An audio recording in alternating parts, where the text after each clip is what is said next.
Many years ago, WWCDA was created to get more women in the room, more women at the table, and more women at the highest levels in the arena of white-collar defense. During those early years, we laid the foundational blocks upon which WWCDA has evolved and grown into the organization we know today.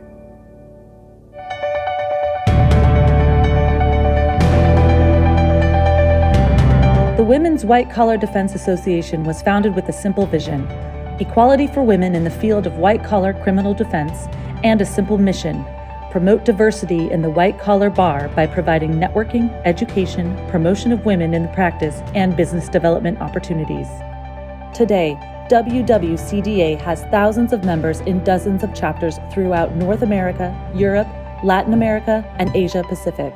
Women have always been at the forefront of social change around the world. Like all of the trailblazing women before them, they saw a need in their community, and they started by connecting the amazing women they already knew. We are trailblazing for the next generation of women in white-collar law. We are the WWCDA.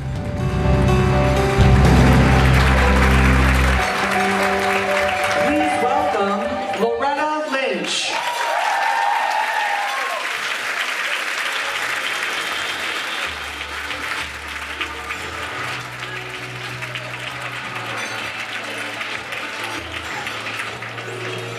Good evening, everyone. Okay, we can do better than that. Good evening, everyone. Yes. I tell you, I am so happy to be with you tonight. Thank you all for coming out and joining us for the WWCDA Awards Gala. We are back. I can think of no better way to start off this evening than with that inspiring video. I am so honored to host this year's Awards Gala. But I have to tell you, I am especially delighted to be here with all of you. Now, things are opening up. Yes, we're coming out again. But in a world where we still have to take care, the events to which we choose to come, the connections that we choose to make, are so key and so important. They reflect what's important to us. They illustrate and illuminate what we need to sustain us. And they help us knit our community back together again, which is what we need right now.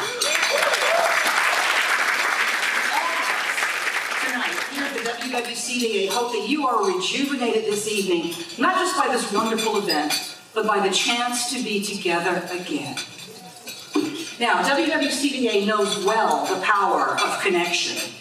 It's at the heart of its mission to provide networking, education, and business development opportunities to the amazing women of the white-collar bar. And by doing so, lead to gender parity and true equality in this energizing, exciting, demanding, and wonderful field of ours.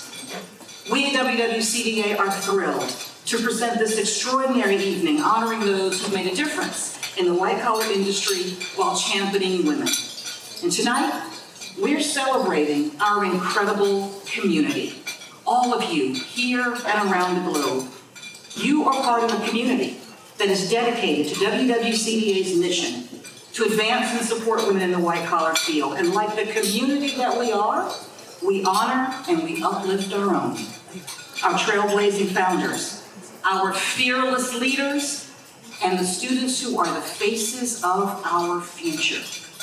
And we also highlight, particularly this evening, our amazing WWCDA chapters. In fact, over the past 22 years, WWCDA has grown to 45 chapters. We have over 3,000 members worldwide. All of you.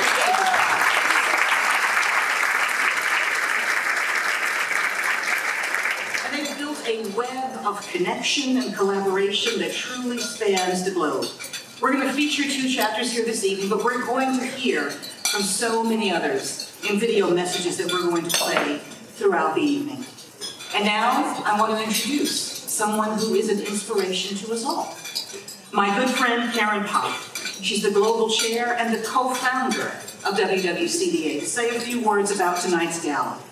Now, as many of you know, Karen has worked tirelessly over the years to build WWCDA into what it is today.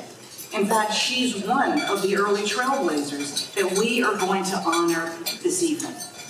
But I have actually known Karen since we were summer associates together in a North Carolina law firm just a few years ago.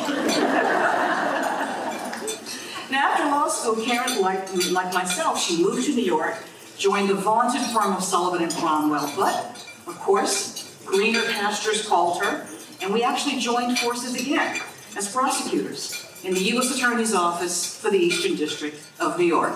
Brooklyn!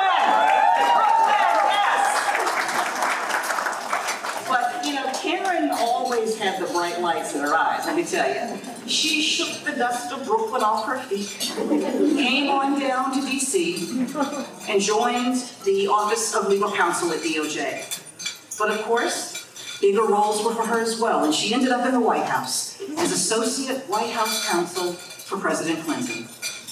After leaving the White House, as you know, she joined Sidley Austin as a partner, and there, the same way she has built this organization, she has helped to build their global white-collar practice. In fact, she's their global co-leader. Karen's commitment to advancing women in our profession is bone deep. It has been a constant in her career. Everywhere she has gone, she has connected strong women with each other. She has mentored younger women, and she's given back to students. In fact, due to Karen's focus on our future leaders, I am quite proud to refer to Karen as my friend who has a building named after her on her college campus.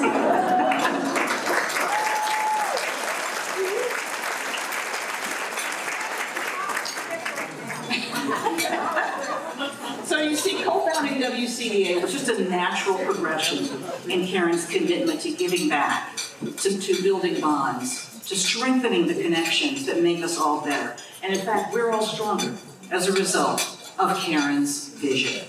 Ladies and gentlemen, please join me in welcoming our inspiring leader, Karen Thomas.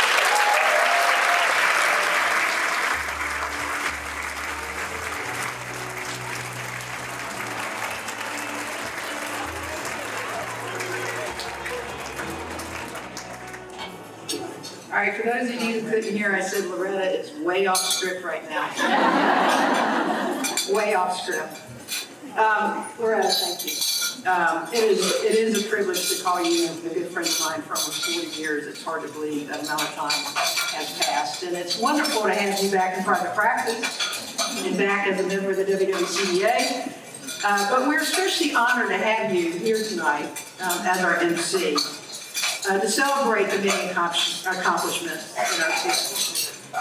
As all of you know, Loretta has an extensive list of accomplishments, very impressive accomplishments. She has served in government for more than 30 decades in private practice. She has served under two presidents, President Obama, President Clinton. She's been our Attorney General of the United States, becoming the first African-American woman to hold this office.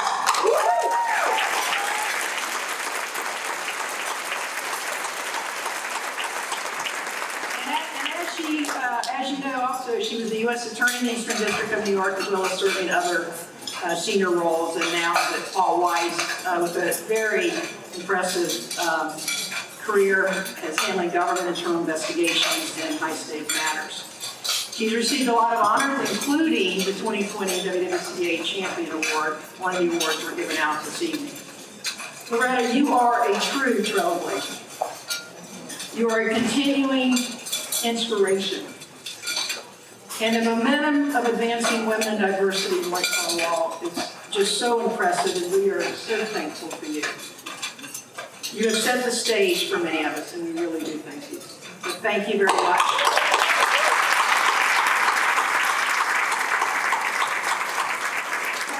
Ladies and gentlemen, I am thrilled to welcome you to the WWCDA Awards Gala this year, 2022. And along with sentiments of Thanksgiving, I just want to say that I'm extremely thankful that we are all here tonight in this filled room, a sold out group of us, partners, family members, friends, colleagues, WWCDA members. It's just wonderful, and thank you for being here. For WWCDA and our profession, 2022 has been a year of connecting, advancing, and making an impact in our field. As you heard from Loretta, we have members and chapters across the world. We have more chapters in the pipeline. Our 46th chapter is planned to get launched next week in Luxembourg. How about that?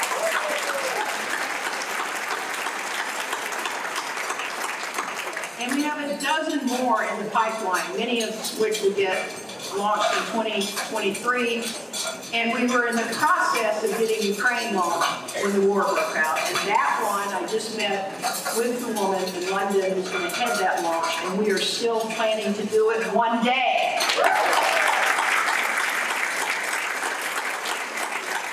What's so great about this is these are women all over the world. Of course, we have, almost 30 chapters in this country, but to think that we've got more than a dozen chapters around the world. And tonight we have members from most of those chapters in this room, including non-U.S. chapters. We've got London here, Hong Kong here, Ireland here, Germany here, and Brazil.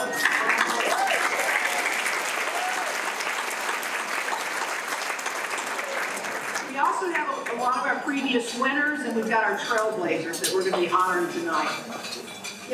We have many initiatives as an organization to promote and advance women, thought leadership activities, educational programming, networking, spotlighting our members' accomplishments, promoting our members, not only to be at the table, but to promote them to be empowered and to take the lead. And we have expanded incredibly, obviously. And have had, we literally have dozens and dozens of events now. We used to be a one-event organization where we all got together for Spa Day. Remember those days many years ago? But now we literally have dozens and dozens of events around the world. And just see how excited we are for this project. I mean, we are having our annual meeting in March in Miami, so there will be some of that coming up. But this year we launched a 4-part series with government officials and in-house counsel to talk about global enforcement and compliance. Very successful. We've got a number of virtual series like our water cooler, and we partner with a number of organizations to support their events like the ABA, ACI, Whipple, local bar associations, and through this partnership we are able to place many of our women in speaking roles at these conferences around the world. This promotion of our members helps to change the face of what does a white-collar defense look like, It is a diverse group of people. There are many of us now that do this practice. We're working with rankings publications to make sure that women are ranked. The women are ranked as high as they should be ranked. And we thank Chambers for collaborating with us. We're also working to help see more women in monitorship and receivership roles. We are very busy. We are very busy pursuing that goal that we all share, and that is more diversity and equality in the white-collar field. Now tonight is the night we celebrate our progress in this area. We honor the women, the men, the groups whose efforts have enhanced the white-collar field, made it more diverse, or used their platforms to champion women. We give out 5 awards to commemorate those accomplishments. And you're going to learn more about those awards. There's more detail on the programs that were on your seats when you came in. But we are proud to honor these recipients. They are very deserving of these awards. And we've got a great lineup of speakers and obviously an unbelievable MC. So you're also, as Loretta said, you're going to see a glimpse of our chapter around the world. We put together a series of really fun videos for you to hear, to take us around the world, little snippet greetings. Some of our chapters literally have hundreds of members. Washington, D.C. has more than 450 members. We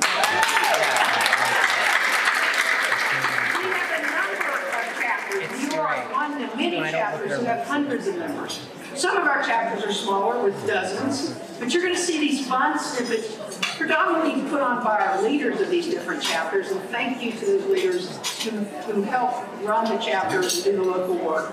But there is a cameo appearance in one of our chapters. The state governor photobomb the chapter. I'm not going to tell you which one, but that's a fun video. Watch for the one man in one of these videos. That's the governor. We're going to spotlight 2 chapters. They've had tremendous growth, enjoyed tremendous success, and we are, going to pay tribute to our trailblazers. It's a remarkable mission that we have, a mission that I know that all of you join us in pursuing. And finally, I just want to take a moment to thank a few folks. I want to thank the co-chairs of the gala, Carrie Cohen and Tana Bornstein.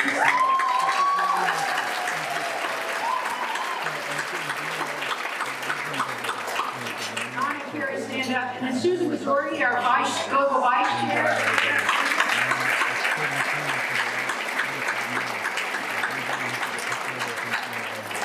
I also want to give a big shout out to our committee members, and especially Payal Salzberg, Jillian Trezor, and Emily Ward. So thank you. I want to give a big shout out to our sponsors who are here tonight. We've got our gala sponsors. We have our annual corporate sponsors, our diamond sponsors, and our platinum sponsors. We've got our annual corporate gold and silver, and also our annual law firm sponsors. Now, just note, literally dozens and dozens of sponsors are supporting our mission, and we cannot move forward with all the things we're doing without you all. So thank you.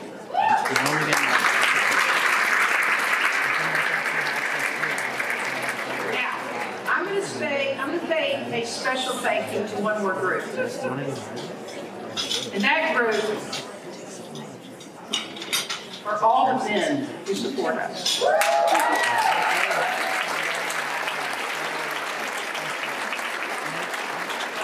men that are able to be here this evening, the men that have supported us along the way, from the very beginning, our male colleagues and leaders of different law firms have been very supportive of this organization, collaborating with us.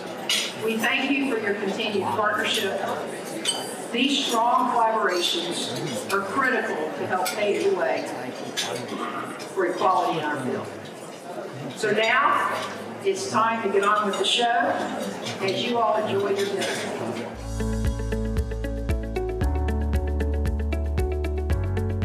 Hi, I'm Kristen Kohler, co-chair of the DC chapter.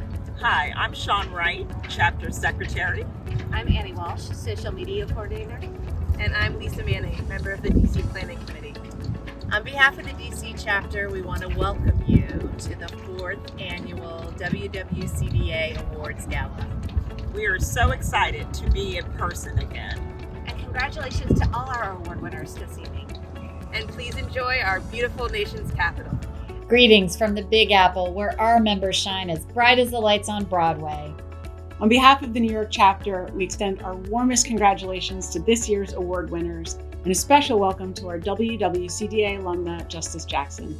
We are thrilled to see your names on the marquee. And thanks to the WWCDA for promoting women in our field and keeping us connected all around the globe. Hi, WWCDA from the Vancouver chapter. Hello from the Swiss chapter and the Niki de Saint-Phal exposition.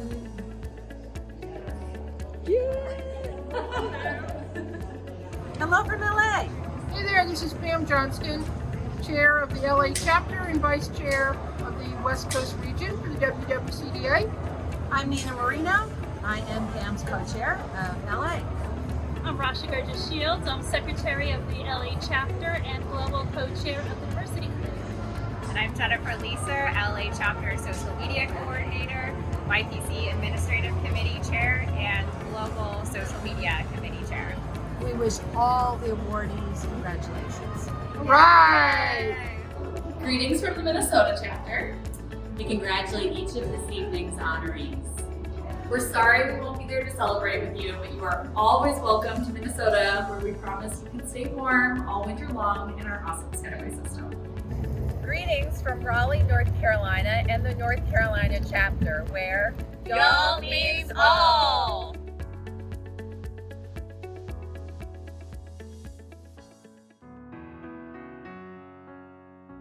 WWCDA was founded and has grown under the leadership of remarkable women who saw a need to connect and collaborate to help each other advance in the field of white collar. These early WWCDA trailblazers came from Washington, D.C., New York, Boston, Miami, and Los Angeles.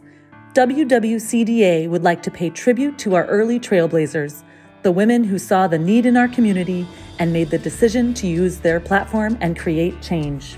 In 1999, Karen Popp and Beth Wilkinson attended the American Bar Association's annual National Institute on White Collar Crime after having only recently returned to private practice from senior positions in the U.S. government. At the conference, they noticed there were only a few women on panels and only a handful of other women in attendance. Together, these women started discussing ways to redress the gender balance. Karen and Beth began meeting with women in Washington, D.C. that same year. Other women were getting together in New York City and Boston. They began organizing breakfast and lunches, inviting other women who were in attendance at the ABA conference. These women also began the tradition of arriving at the conference a day early to network with each other, fondly calling this annual gathering Spa Day. They continued getting together in their respective cities throughout the year to network and participate in educational programming. These activities became the foundational blocks upon which the Women's White Collar Defense Association has been built. From the beginning, the mission of these WWCDA trailblazers was to make the field of white collar law more equitable and diverse. In Washington, D.C., these women also helped in the efforts to collaborate with women in other cities and to have gatherings at the annual ABA White Collar Conference. For this leadership and contribution to advancing women in white collar, we pay tribute to our first trailblazers. They started connecting and collaborating to build what we now know as the Women's White Collar Defense Association. Karen Popp is today's global chair of WWCDA, helping to lead in the early efforts to bring women together locally and nationally, and continuing to lead as WWCDA has grown throughout the world with multiple initiatives to help women in the practice. She began her career on Wall Street, was a federal prosecutor, was in the Office of Legal Counsel at the U.S. Department of Justice, and was Associate White House Counsel to President Clinton. She joined Sidley Austin as a partner after leaving the White House, where she has built a successful career in white collar defense and has been the global leader of Sidley's white collar group for many years. Beth A. Wilkinson is a founding partner at Wilkinson Steakloth LLP, with over 30 years of experience and an unrivaled record of victories in both federal and state courts throughout the country. Beth is a trial lawyer who routinely serves as lead counsel in Bet the Company high-stakes trials. After law school, she served in the U.S. Army as a captain before joining the U.S. Attorney's Office in the Eastern District of New York. Beth is a fellow of the American College of Trial Lawyers. She was awarded the 2018 Trial Lawyer of the Year by Benchmark Litigation. She was also named a Litigator of the Year by the American Lawyer, a Law 360 Trial Ace, a National Law Journal winning litigator, and was the 2015 and 2018 recipient of Chambers' prestigious Business Trial Lawyer of the Year. Lori Miller was one of the original members of the Washington, D.C. gatherings, supporting Karen and Beth as they launched the group. Lori also helped on the national level, blazing the trail for collaboration between the ABA and WWCDA by establishing the Women in Law Committee of the Criminal Justice Section when she was co-chair. Lori was a star in the white collar bar, and WWCDA has established an award in her memory to honor all she has done for women and the organization. After 10 years as a federal prosecutor in Washington, D.C. and Miami, Marty Rogers began private practice at Arent Fox in Washington in 1987. During her years there, and later in other firms, Marty's practice focused on complex white-collar criminal defense with an emphasis on healthcare fraud and tax fraud matters. She represented corporations, financial institutions, healthcare providers, and individuals in all phases of investigation and litigation in federal courts throughout the U.S., and advised corporations and individuals under congressional investigation. She retired in 2008. Mary Spearing began her career in New York at the New York City Department of Investigation, but soon went to the Department of Justice, where she spent a long career, both as an AUSA for 8 years in the EDPA and MDPA, and at Main Justice in D.C. She finished up her DOJ life as chief of the fraud section before embarking on a second long stint in private practice at Baker Botts in 1998. Mary started the White Collar Group at BB's DC office, and her practice focused on defending companies and individuals in FCPA cases, criminal, environmental, and securities matters, among other enforcement issues. Mary retired from the firm in 2017 and has become involved with representing refugees from Latin America seeking political asylum. This legal work has complemented her very non-legal study of Irish literature, French, and the most fun, welcoming 3 grandsons into her life. Barbara Biz Van Gelder is a recognized leader in the field of criminal defense and internal investigations. After spending 14 years in the United States Attorney's Office for the District of Columbia, serving in both the criminal and civil divisions, Biz has spent over 20 years in private practice. She is now senior counsel at Cozen O'Connor. During her career, Biz has tried over 100 jury trials and has represented numerous high-profile clients.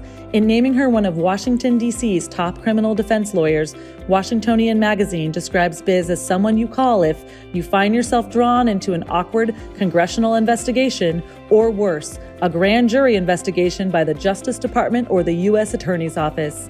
Chambers USA noted, her representation is worth its weight in gold.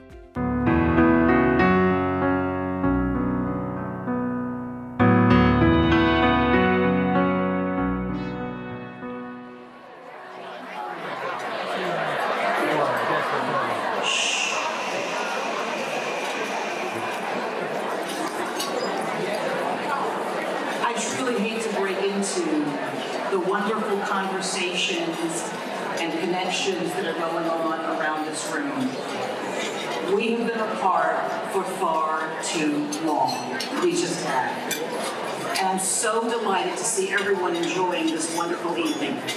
But I want to move on to our first award of the night.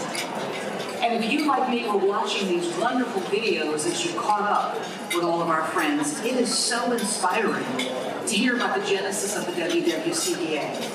And frankly, as I stand here and look around this room, and also as we look around this country and around the globe, look what they have brought. Look what they have brought together. It's amazing. It is truly amazing. We will hear about other trailblazers during the night, but all of them, every single one of them, lived up to the words of my own personal hero, the late, great Barbara Jordan, who famously said, "Life is too large to hang out a sign that says men only." Now, our first award tonight is a very special award. It's the WWCDA Catherine M. O'Neill Mentoring Award. And before we introduce this year's outstanding winner, we want to play another short clip to learn more about the values embodied by the phenomenal woman who's the inspiration behind this award, our own, the late Cathy O'Neill.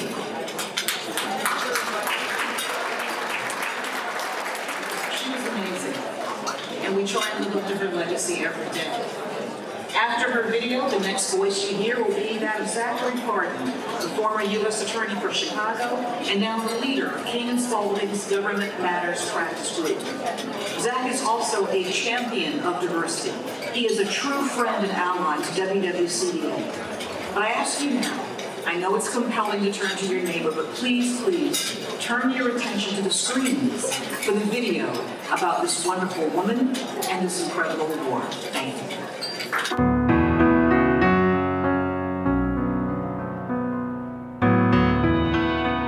This award is given to an aspiring junior member of WWCDA in honor of the late Catherine M. O'Neill and in commemoration of her excellence, integrity, grit, and tenacity in her legal advocacy.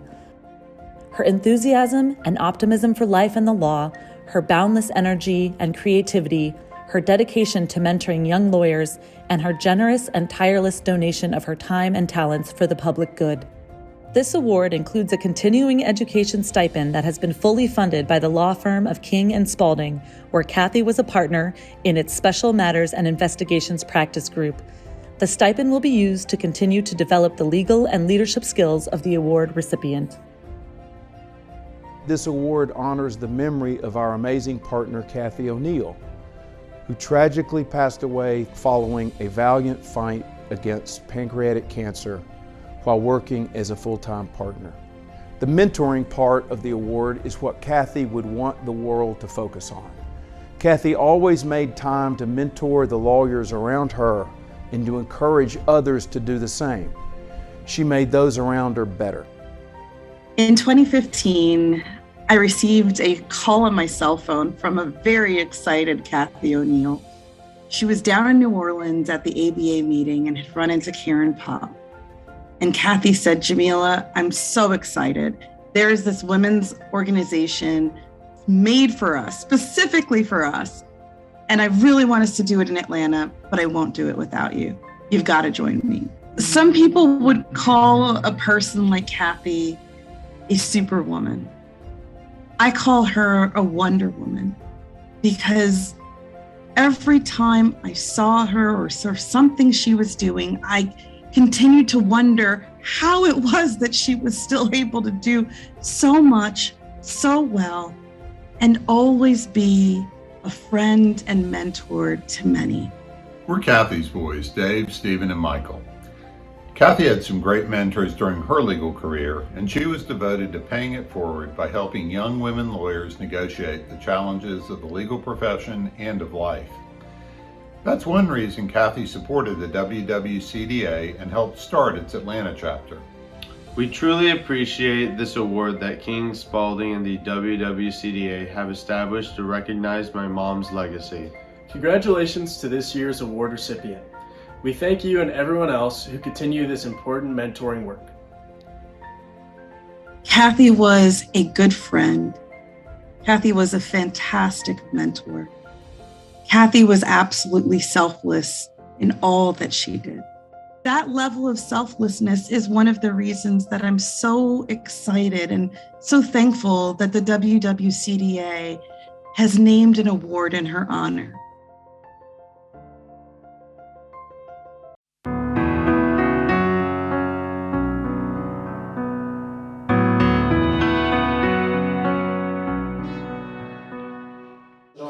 I'm Zach Farden. It is a treat for me to be here. It's an honor for me to get to present this award tonight. I will say I'm a little nervous because my former bosses, Loretta Lynch and Sally Yates, are staring at me as I speak, waiting for me to drop the ball.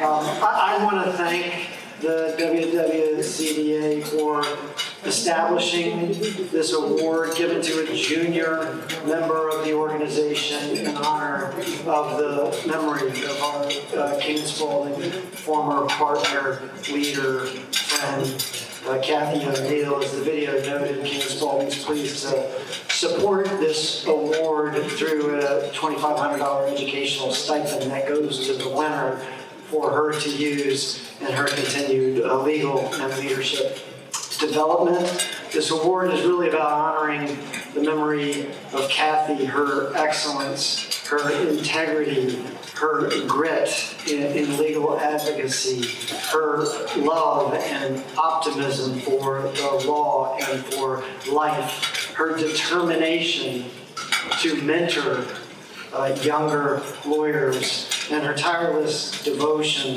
of her time, her energy, her insane talents to doing good in the world, including through the WWCDA.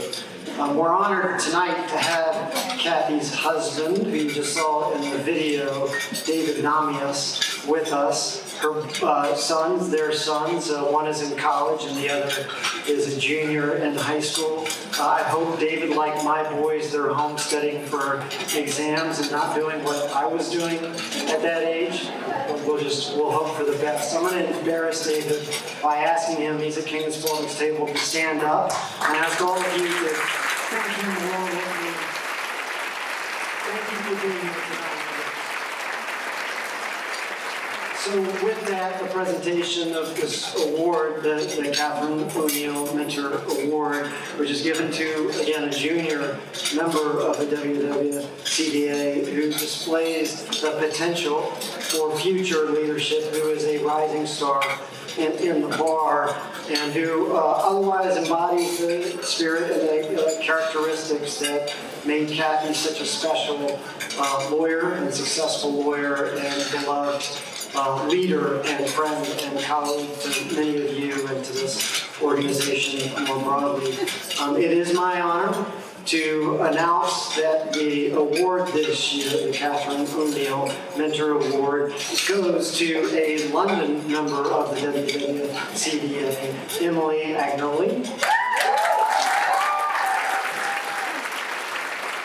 Emily is a managing associate in the disputes and investigations practice of Simmons & Simmons in London, England. She's traveled all the way here to receive this award tonight. You're going to hear from her in just a moment. Before we do, though, we're going to hear more about her from Matt Barton, the General Counsel of Petrofac. If you will please turn your attention back to the screens to hear from Mr. Carter.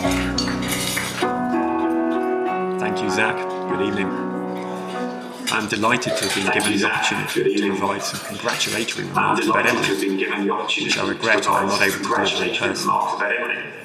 I had the pleasure of working with Emily during the UK Serious Fraud Office investigation into Petrofac, which culminated in the plea agreement we were glad to conclude late last year. Emily was a central figure in the defence team, and she exemplified the highest standards of hard work, dedication, and insightful legal analysis which were critical to the first-of-its-kind outcome we were able to achieve. It was a genuine delight to have the opportunity to work with her. It comes as no surprise to me that Emily has been recognised as one of GIR's top 100 women in investigations for 2021, listed as a rising star in Legal 500 for both regulatory investigations, corporate crime, advice to corporates, and fraud, white-collar crime, advice to individuals.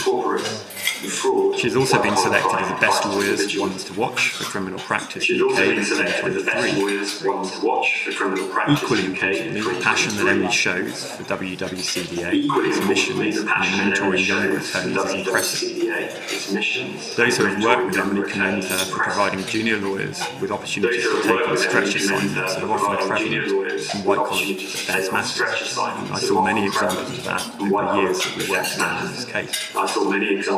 Emily also serves as the head of the firm's Associate Gender Balance Committee, and she has co-authored the firm's Race and Ethnicity Allies policy. I applaud WWCDA for having a global award for an up-and-coming member of the body that also helps us to pursue the WWCDA mission of equality for women in the field of white-collar criminal defence. WWCDA has worked tirelessly to reduce the gender gap in the white-collar bar by its activities and initiatives, which I wholeheartedly commend. Congratulations, WWCDA, and congratulations, Emily, for winning the WWCDA Cathy O'Neill Award. Very well done. Very well done.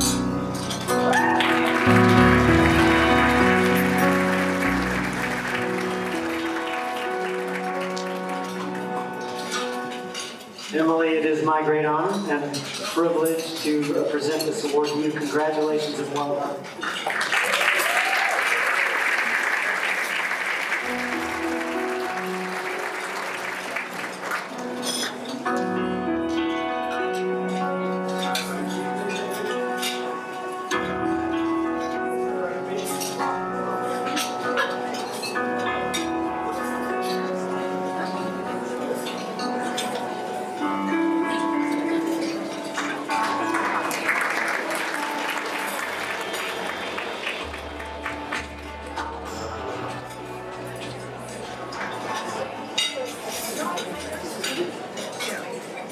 Thank you, Zach and Matt, and thank you, WWCDA. What an honour it is to receive this important recognition from the WWCDA, which has become the world's leading organisation for attorneys and other professionals in the white-collar defence field. I would also like to extend a special thanks to King & Spalding for supporting this crucial award to honour Cathy's legacy of legal excellence, leadership and mentoring of the next generation of lawyers. I think the importance of mentoring is recognised by all of those in the room, and we have just seen the impact it can have in the video and words we have just heard about Kathy and the incredible legacy she has left through her enthusiasm and dedication in building up the next generation.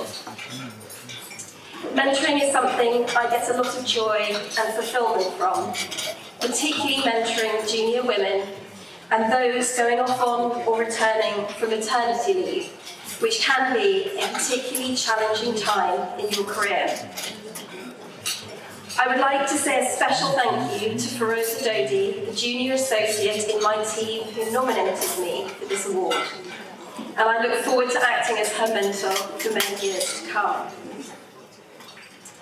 Mentoring is part of the reason I realised I had found something incredibly special when I joined the WWCDA.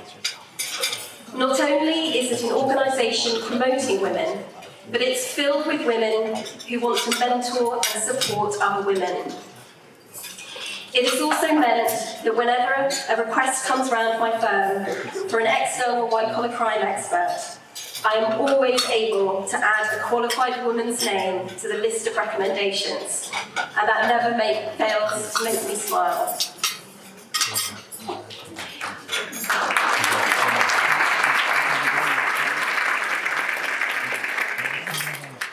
I would like to say thank you to a particular mentor of mine, Rita Mitchell, co-chair of the London chapter, who's also here this evening, for all of the support that she has provided to me since I joined the London chapter. Finally, as Karen mentioned earlier, we wouldn't be here without the support of the men in our lives as well, and I would like to say a thank you to my husband Chris for all of his support, and to my wonderful daughters Bella and Eva for the joy and perspective that they bring to my life. I look forward to continuing to focus on supporting the next generation of lawyers, particularly through my work as chair of the Young Professionals Committee in London, as I continue to strive to be a rising star in this field, ably supported by all of you in the WWCDA and those who support its mission. Thank you again to the WWCDA for organising this extremely important night to recognise those who have made a difference in the white-collar field while championing women. I am honoured to be the 2022 Catherine M. O'Neill Mentoring Award recipient and commend WWCDA and King & Spalding for supporting diversity and helping women succeed in the white-collar field. Thank you.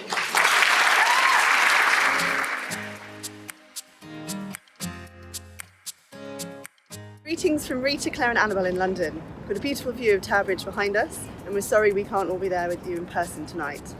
We've had another fantastic year growing our membership and getting to know each other better through a range of virtual and in-person events. And a special shout out tonight to Emily Agnoli, one of our London chapter members, for winning the Catherine O'Neill Mentoring Award. We're so excited for you. Congratulations. Hello from the San Francisco Bay Area. Congrats to the honorees. Greetings from the Pittsburgh chapter. Hello everyone from the Louisiana chapter of the Women's White Collar Defense Association. My name's Avery Pardee and I'm the chapter leader. Hi everybody, I'm Lindsay Blewin and I'm the social media chair who works with Avery here in Louisiana. Our chapter's big news from this last year is that we've expanded from being the New Orleans chapter to being the Louisiana chapter, and we now have members statewide in New Orleans, Baton Rouge, and Shreveport. Enjoy your evening. Hello, Hong Kong. Hi, I'm Ann Chapman, leader of the Phoenix chapter of the WWCDA. From the beautiful Grand Canyon State and home of the first woman on the United States Supreme Court, the Phoenix chapter would like to congratulate the recipients on their very well-deserved recognitions and to thank you all for being strong supporters of women in the law. Congratulations. Hi from the Houston chapter. Go Stros! Greetings from sunny Florida. Florida chapter wants to offer its warm congratulations to the award winners. Thank you for your contributions to women and diversity in the field.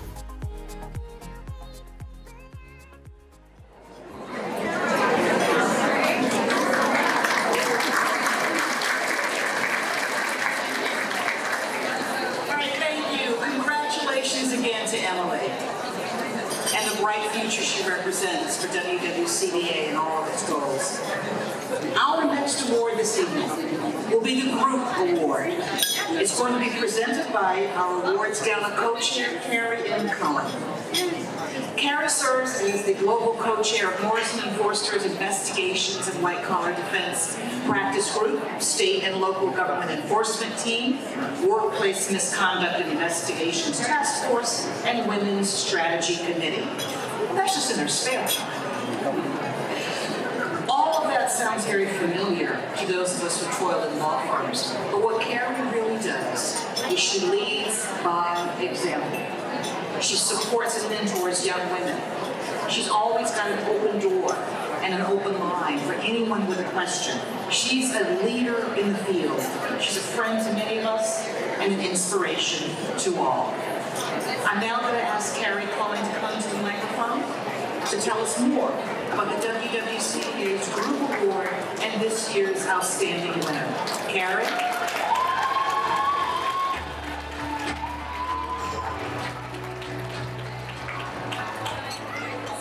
My biggest honor ever is to be able to follow Loretta.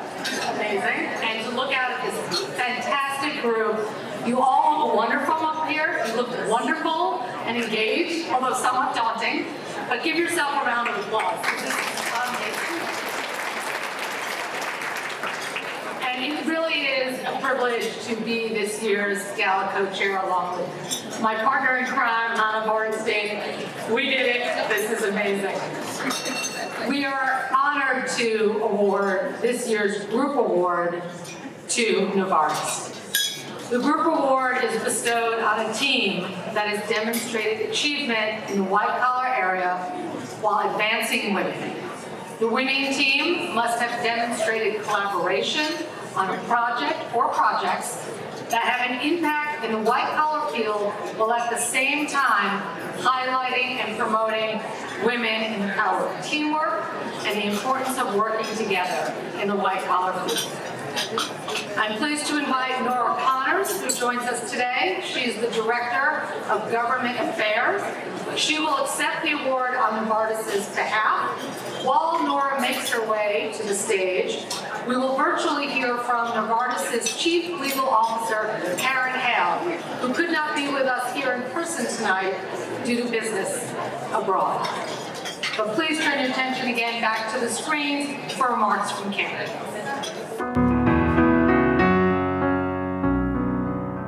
Hi everyone, my name is Karen Hale and I am the Chief Legal Officer for Novartis. I am so pleased to assist in accepting the Women's White Collar Defense Association's Group Award on behalf of my organization. As a leader of a team of legal, public affairs, and security professionals at Novartis, I am excited to be able to share with you some of the ways that our company has worked to support the advancement of women in the white collar defense bar, both internally through our incredibly diverse team, as well as externally in partnership with our outside counsel. I am grateful to many of our executives within Novartis who make it a priority to appoint women to leadership positions. We in the legal, global security, and public affairs department are also very conscious about giving opportunities to female leaders and focusing on their development. I mention this to highlight that DE&I is a fundamental core value of Novartis that it strives to integrate into every corner of its operations, and I'm honored to have been trusted to ensure its advancement within our department. We also work tirelessly to extend these values to our outside counsel through initiatives such as our Preferred Firm program for legal services, which encompasses several diversity requirements related to women attorneys, racially and ethnically diverse professionals, and members of the LGBTQ+ community. I firmly believe to whom much is given, much is expected. Throughout my life, I've benefited from the extraordinary support from pivotal mentors in my personal and professional life. So in turn, I must give back and pay it forward. This drives my passion and dedication to support others in becoming their best selves. I want to thank WWCDA again for their endless commitment to promoting and advancing gender equality in the field of white collar and compliance, and for holding the annual awards gala to recognize the women and men who have trailblazed or used their platforms to make the field of white collar law more diverse. Please join me in welcoming my colleague Nora Connors to the stage to accept this important award on behalf of Novartis.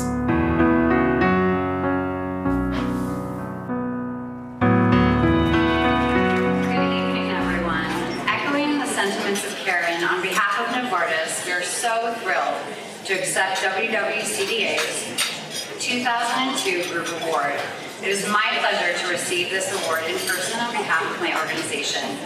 I'd like to take a moment to highlight the efforts of Novartis' Chief Legal Officer, Karen Hale, in promoting DEI through her leadership of the legal department. Karen has been a tireless advocate for racial justice, which was one of the multitude of reasons she was brought on to Novartis to lead our legal professionals. In her tenure at Novartis, Karen has continued to enhance the legal department's diversity and inclusion commitments. For example, Karen's leadership of our organization's Tackling Inclusion town hall meetings, which are dedicated to fostering inclusion across the entire legal function. Additionally, this year, Karen relaunched the legal function's global pro bono program called TEMIS and included initiatives such as the Legal Capabilities Building Program in Africa to promote sustainable development, as well as addressing systemic inequalities and injustices by developing young legal talent to become the future catalysts for change. A final, but certainly not exhaustive, example is Karen's continuous participation in the reverse mentoring program that is organized by the Novartis LGBTQ+ Employee Resource Group. I know I speak on behalf of my entire organization when I say that we admire Karen's commitment to and leadership of DEI initiatives at Novartis. We are extremely grateful to the WWCDA for providing the platform to celebrate the importance of diversity and inclusion and its advancement within the white-collar bar. The awards applaud those who have trailblazed or used their platforms to make the field of white-collar law more diverse, and that description could not be more true of Karen. Thank you again for honoring Novartis for the 2022 Group Achievement Award.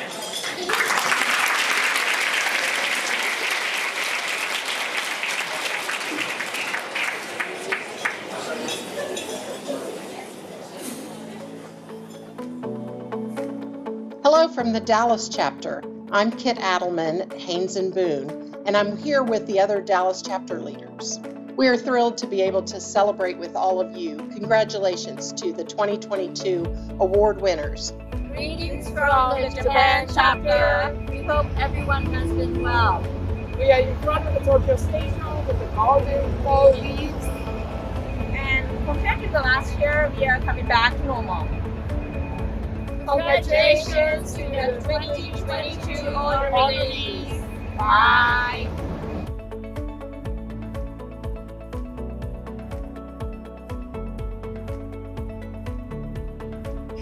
I'm Jasmine C. And I'm Scarlett Reed, and we're from the Australian chapter of the WWCDA. We're really looking forward to some amazing events next year in 2023. And congratulations to all of tonight's awards winners from Australia. Greetings from Boston, birthplace of the American Revolution, renowned for its colleges and universities, hospitals and biotech industry, renowned for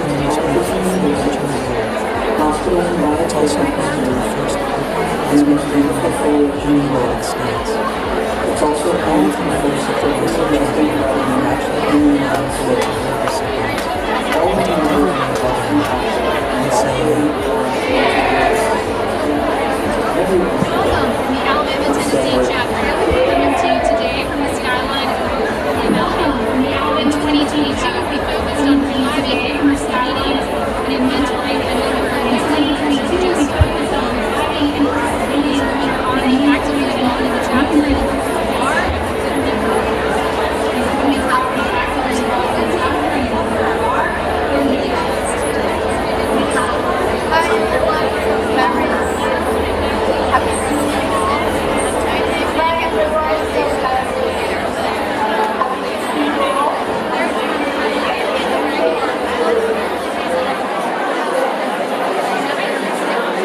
Let's meet the WWCDA trailblazers from Boston who took foundational steps to help grow the WWCDA into what it is today. These Boston women met locally and led the effort to launch Spa Day in 2002, attended by a small group of women from Boston, DC, New York, and Atlanta. Spa Day grew each year, attracting women from other cities. That growth was instrumental in the early days to launching women's groups in cities around the world. Over the years, the Spa Day event grew into the WWCDA annual meeting that is held in conjunction with the ABA White Collar Conference. WWCDA thanks them for their leadership and contribution to advancing women in white collar. Kathy Wyman started her legal career in the Upper area in Washington, D.C. She was a founding partner of Dwyer & Fuller, a litigation boutique in Boston that merged with Hogan Lovells in 2017. Kathy's practice focused on defending companies and executives in government enforcement matters, including healthcare fraud, political corruption, and securities violation cases. Since retiring, Kathy has continued working on racial justice issues such as criminal legal reform, voting rights, and reparations. Joan Fee is one of the premier government investigations and white-collar criminal defense attorneys in the country. For more than 2 decades at Locus & Gray, Joan has advised companies, organizations, and individuals in criminal and internal investigations, and has represented executives, board members, physicians, and engineers in criminal and civil litigation. Joan's success as a white-collar defense lawyer stems from many factors: her distinguished background as a federal prosecutor, her years of experience in handling highly complex matters, and her exceptional versatility. Her many years working for the advancement of women in the white-collar space is also unparalleled. Karen Green recently retired as an Associate Justice of the Massachusetts Superior Court, where she handled serious felonies in criminal trial sessions and complex civil disputes in the business litigation session. She recently served as a member of the executive board of the ABA's Center for Human Rights and the board of UMass Law School's Justice Bridge. Before her judicial appointment in 2016, Judge Green was a partner of Wilmer Hale, where she co-chaired the firm's litigation and controversy division and was a member of its executive committee. She was also president of Litigation Counsel of Louisiana. As a private practitioner, Judge Green was consistently recognized by clients and peers as a litigation leader in the area of white-collar criminal defense. Earlier in her career, she was the first assistant U.S. attorney at the U.S. Attorney's Office in Boston, chief of staff to Governor Bill Weld, and law clerk to U.S. District Court Judge W. Arthur Gary Jr. Judge Green was a 2015 fellow at Harvard University Advanced Leadership Initiative and now serves on the Advanced Leadership Coalition's Coordinating Advisory Council. Diana Lloyd started her career with stints at Sullivan & Cromwell and Skadden Arps as a clerk in the Second Circuit before joining Choate, Hall & Stewart in Boston in 1994. After serving as an assistant U.S. attorney in Boston on major crimes and economic crimes units, Diana returned to Choate in 2001 when she became the first woman co-chair of Choate's Government Enforcement and Compliance Group. Diana represents companies and executives in governmental investigations, internal investigations, and related business and securities litigation. Diana is also active in the Boston Bar, having served as president of the Boston Bar Foundation on the Boston Bar Association Council, and as trustee of the Women's Bar Foundation. Forming business connections and friendships with other women who practice in the white-collar area has been a highlight of Diana's professional life over the last 20 years.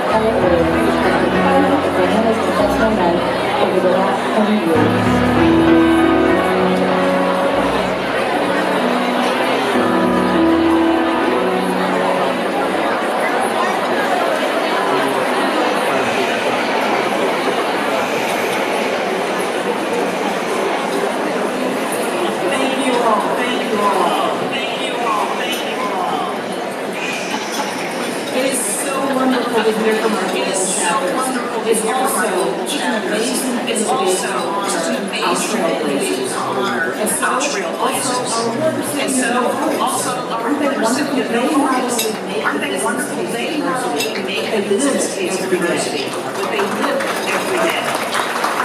I know there's more. But the time has come to present the WWCDA Justice Ruth Bader Ginsburg Outstanding Law Student Award. Now I know we all agree that Justice Ginsburg was a true trailblazer. only the second woman to sit on the United States Supreme Court. Following her passing, WWCDA, like so many of us, wanted to commemorate her legacy, so this award was created in her honor. It is designed to go to a law student because Justice Ginsburg always had her eye on the future. Now, to kick us off, we will view a video clip to pay tribute to the late Justice Ginsburg and to learn more about the values that this award strives to honor. Now, once again, I know it's tempting. I know we want to connect with our friends and neighbors, but I ask you to take a few minutes and watch this award. I know for so many of us, it still seems hard to believe that Justice Ginsburg is gone, but she really isn't. And let's take a look.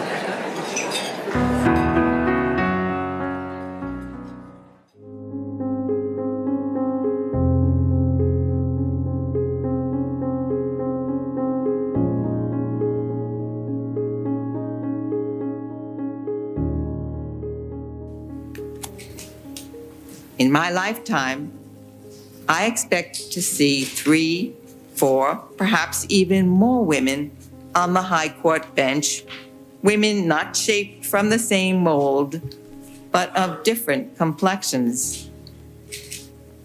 I surely would not be in this room today without the determined efforts of men and women who kept dreams of equal citizenship alive.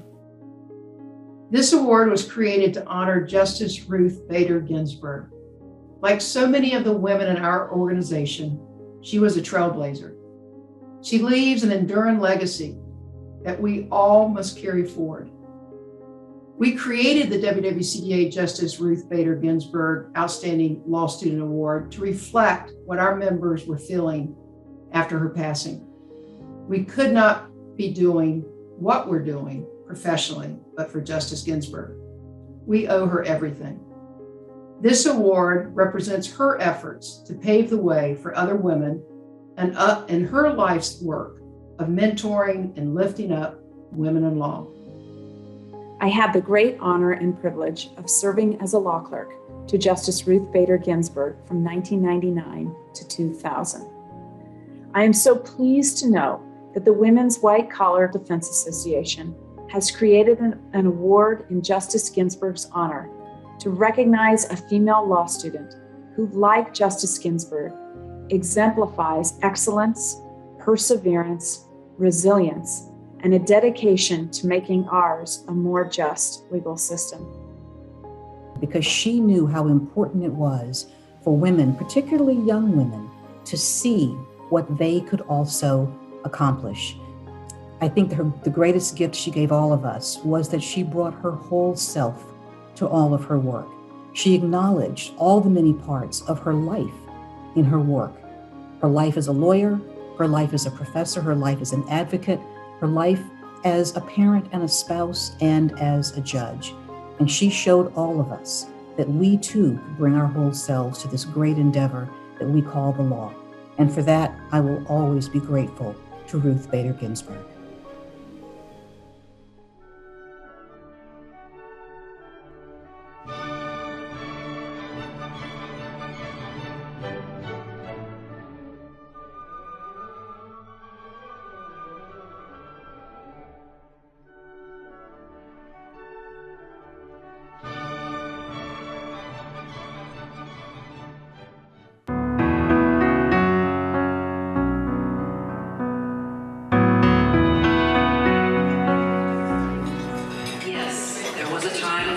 Upon us. But as long as we hold on to her legacy, she is never gone. What an incredible tribute that was to the late Justice Ginsburg, her legacy. The WWCDA Justice Ginsburg Award is to be given annually to a law student in her third year of legal education, or final year, I should say. And it's given to a law student who best exemplifies Justice Ginsburg's commitment to excellence, to perseverance, to resilience, extraordinary work ethic, and tireless efforts to ensure justice for all in the eyes of the law. And most importantly, this award is accompanied by mentoring by WWCDA members after graduation. I am so pleased to announce that this year's winner of WWCDA's Justice Ruth Bader Ginsburg Award for an outstanding law student is Nancy Erickson, currently a third-year student of Stetson Law.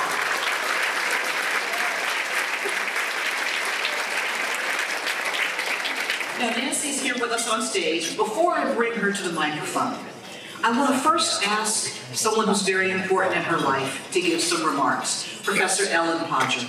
Now, Professor Podger is a professor of law in white-collar crime at Stetson. She's a prolific writer herself in the field of white-collar law, including her widely read and quoted white-collar blog.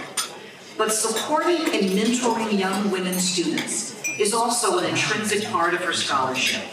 And she is also the individual who nominated Nancy for the WWCDA Justice Ginsburg Award. Professor Podger, thank you so much for being here, and I call you to the podium to give your remarks.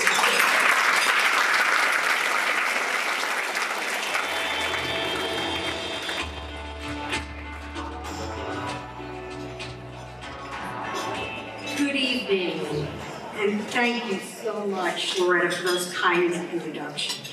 And to the WWCDA for honoring such an incredible law student like Nancy. I am truly thrilled to be here today to share more about Nancy's background with all of you. As mentioned, Nancy is a current 3L student at Stetson University College of Law. But before starting law school, she attended Tufts University under an Air Force ROTC scholarship. She then served as an intelligence officer in the United States Air Force before starting law school in the midst of COVID-19. She began remote classes while caring for 3 small children, independently as her husband worked elsewhere and could not visit due to the pandemic. Balancing her first semester under remote circumstances was also met with school and daycare closures, COVID-19 quarantines, and all of the usual parenting responsibilities. But Nancy juggled it all. Family, service to her country, and law school. And she still managed to finish second in her class during that first year.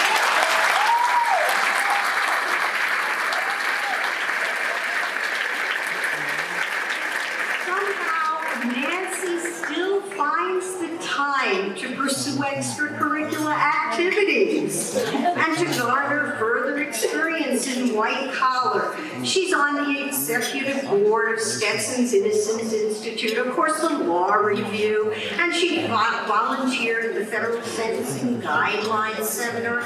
Nancy also spent her second summer at the law firm of Carlton Fields. She learned from practitioners in the white-collar crime group. She received the highest grade in my criminal procedure adjudication class, of course. And now I'm very grateful because she's my teaching assistant. After graduating this May, Nancy is going to be a law clerk to a Tampa Federal District Court judge. The core reason that I nominated Nancy for this award was to highlight her exceptional ability to balance the pressures of multiple roles, which is so reflective of the legacy of the late Justice Ginsburg. I think it's wonderful that the WWCDA Justice Ginsburg Award is accompanied by mentoring, because it's so important for the women of today. And she will so greatly benefit from this mentoring by a powerhouse of women such as yourselves and men too. The WWCDA has many impressive initiatives to help women in the white-collar field, activities to promote women in the profession, spotlight their accomplishment, provide platforms to be thought leaders, network around the globe, and provide educational programming. These initiatives can help move that diversity needle for women who pursue this practice. Thank you all again. Thank you to the committee, and congratulations, Nancy.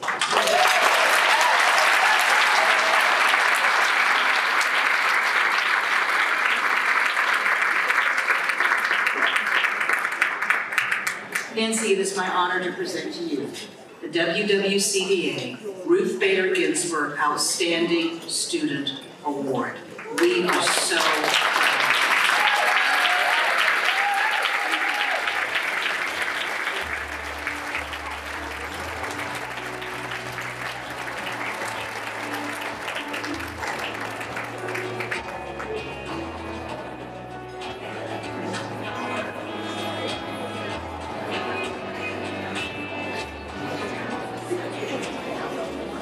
Thank you, Professor Podgor.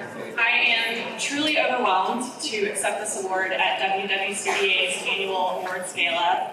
Thank you, WWCDA, for your commitment to reduce the gender gap in white-collar law so that future women lawyers have a community for connecting, advancing, and accessing leadership opportunities that will help drive business to top women professionals across the world. Thank you, Professor Podgor, for nominating me for this incredible award. And most importantly, thank you to the late Justice Ginsburg for being a true trailblazer. Shortly after Justice Ginsburg's passing, I saw a photograph of her with her daughter, Jane. Underneath the picture was a quote in which the justice said that she was successful in law school partly because she was a parent, because being a parent gave her a better sense of proportions of what matters. I thought about that quote when I watched the video introducing this award, specifically Attorney General Loretta Lynch's comment that Justice Ginsburg acknowledged the many parts of herself in her work. As is so frequently the case, I concur with Justice Ginsburg. I find my status as a parent to be an asset, not a burden, in law school. In ways both mundane and magical, parenting requires us to think beyond ourselves.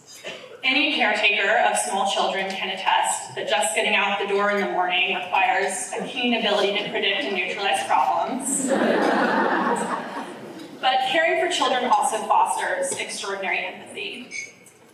The ability to take on the pain of another person without becoming consumed by it is a muscle that grows stronger with exercise. Justice Ginsburg faced the long climb towards equality for all without becoming consumed, instead approaching the task with determination and creativity. My favorite case in constitutional law was Craig v. Boren. I love how, as an advocate, Justice Ginsburg looked in unlikely places for opportunities to move the law. I'm grateful for Justice Ginsburg, who advocated fiercely so that all women can acknowledge the many parts of ourselves in our work. As women, we have a wealth of lived experiences that makes us fiercer advocates. Making the law work for all is a task that draws on every resource, and I'm glad we can look to Justice Ginsburg's life for a model as to how it's done. I am grateful to WWCDA for creating such a meaningful award to continue celebrating her legacy and for being a global organization that promotes women in the practice. And I'm thankful, Professor Podgor, for all of your mentorship and guidance.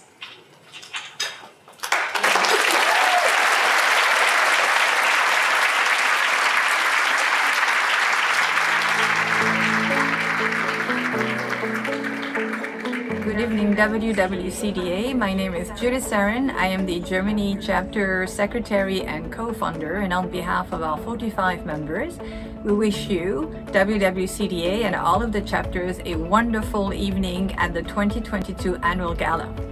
Greetings from the Oregon-Idaho chapter. Congratulations!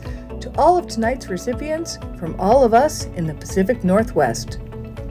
Hello from your Toronto chapter. I am Wendy Berman, and with me are the other members of the executive of the Toronto chapter, Lauren Tomasic and Amanda McLaughlin.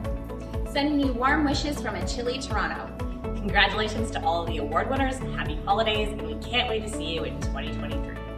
Hello everyone, this is Patricia Leandro, leader of the Spanish chapter. And this is Ariadna Vázquez, the social media coordinator. Congratulations to all award recipients, you really deserve it. And we are sure that you are having an exciting night today. Really hope to see you all in Madrid very soon. Good evening. From the Connecticut chapter, congratulations to all the award winners. Hello from Amsterdam. My name is Frederica Alex and I'm the new social media coordinator. My name is Ken Helwig. I'm the co-chapter lead, together with Marlene over here. We are really Amsterdam and we wish you a very nice evening and all the best. All the best. Mwah! From Amsterdam, we are really proud of you and congratulations to all the award winners. Media chapter was launched during the pandemic and it has been growing ever since.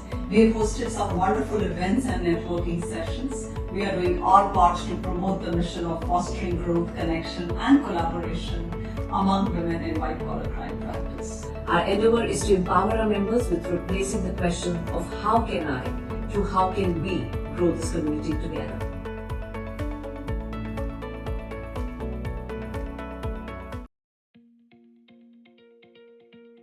Women in New York helped to trailblaze by getting together locally and coming together with women from other cities at the ABA conference. For this leadership and contribution to advancing women in white collar, we pay tribute to them. After clerking in the Southern District of New York and then serving as an assistant U.S. attorney in the Southern District of New York, Amy E. Millard spent 22 years as a partner at the boutique New York law firm Clayman and Rosenberg LLP. Her practice focused on defending individuals in cross-border financial investigations conducted by the U.S. Department of Justice. Since 2021, when she became of counsel to the firm, Amy has continued her practice but has taken more time for her volunteer activities. Her focus there is her work with United Jewish Appeal, Federation of New York, supporting its work in Israel with organizations that promote democracy, social cohesion, and religious pluralism. Karen Seymour is a partner and member of the Management Committee of Sullivan & Cromwell, LLP. She has previously served as an assistant U.S. attorney and chief of the criminal division in the Southern District of New York and as general counsel and executive vice president of Goldman Sachs. Her practice focuses on white-collar investigations and criminal defense for both companies and individuals. Karen is a previous winner of the WWCDA Laurie Miller Award. After clerking in the SDNY, Marjorie Pierce joined Stillman, Friedman, and Shaw in 1986, becoming a partner in 1991. In 2013, Stillman Friedman merged with Ballard Spahr, where Margie is managing partner of their New York office and a member of its elected board, which is majority women. She is a litigator with a practice focused on white-collar criminal defense, virtual currency, regulatory matters, and complex civil litigation. Among many other bar and pro bono activities, she was the first female officer of the New York Council of Defense Lawyers, chaired the board of directors of the New York City Bar Association, and maintains an active pro bono practice, including having served on the Steering Committee for Clemency Project 2014. Helen Gred, like many members of the WWCDA, started out in white collar on the other side of the tracks, hanging out with a colorful crowd. When Helen left DOJ in 1993, she joined Lankler, Siffert, and Wohl, a defense-side litigation boutique in New York. Helen has been there ever since, happily giving the government grief whenever she can. Two trailblazers from Miami and Los Angeles played a key role in the growth of the WWCDA by organizing in their home cities and pushing for change. Their contributions had an impact on women locally and at the national level when they helped groups get together annually at the ABA conference.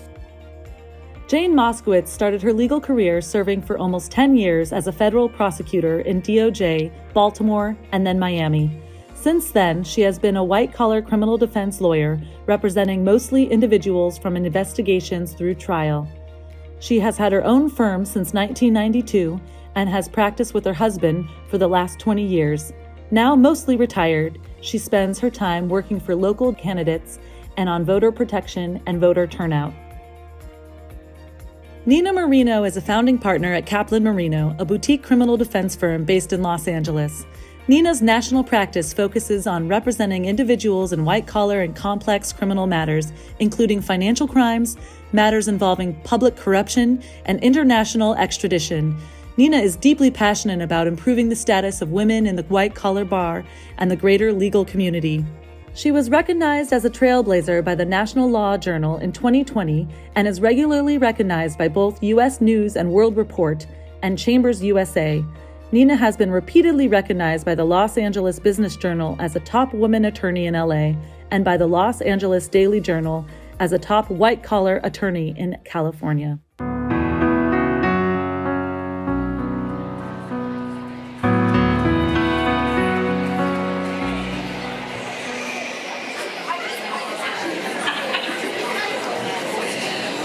Oh, well, congratulations again to Nancy. Isn't she amazing? Isn't she amazing? The future of our profession is in great hands. I love seeing our chapter greetings. And we also, as you've seen, have a number of videos that highlight our wonderful trailblazers, the women who started this wonderful organization. And they shine a light on the incredible path that's taken over the past 22 years. I want to take a minute and thank all of our trailblazers for everything that they've done and for their incredible vision. Because of them, we are here tonight. Because of them, our profession has been enlarged. Because of them, the law is a better place for women and everyone who loves justice. They forged ahead, but they always reached back and they helped others along the way. And they laid the foundational blocks for the WWCDA to grow and to flourish. Now I know that some of the women that we've seen in the videos tonight, some of our trailblazers are here tonight. And so, I would like to ask all of our trailblazers to please stand and be recognized.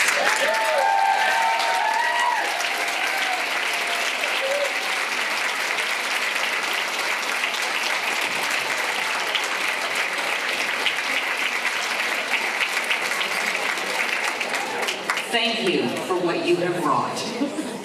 Now, the next award of the evening is the WWCDA Laurie A. Miller Leadership Award for the advancement of women in white-collar defense. We are so pleased to be joined by last year's winner, Jamie Gorelick.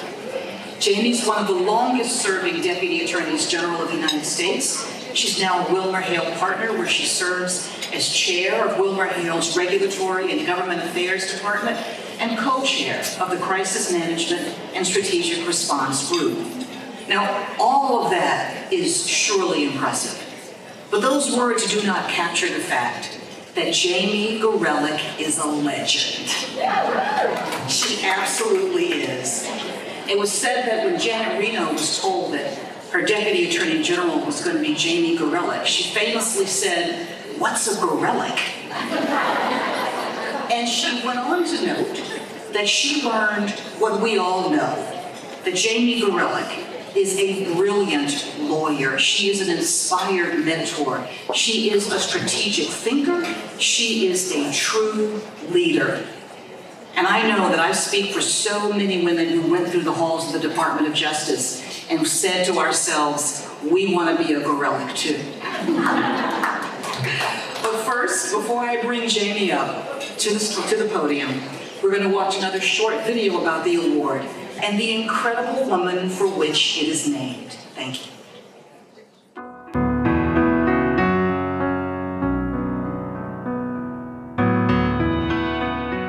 This award was created in memory of Laurie A. Miller, a groundbreaking leader and brilliant practitioner in the white-collar defense and government investigations field, who was unyielding in her advocacy of women practitioners around the world.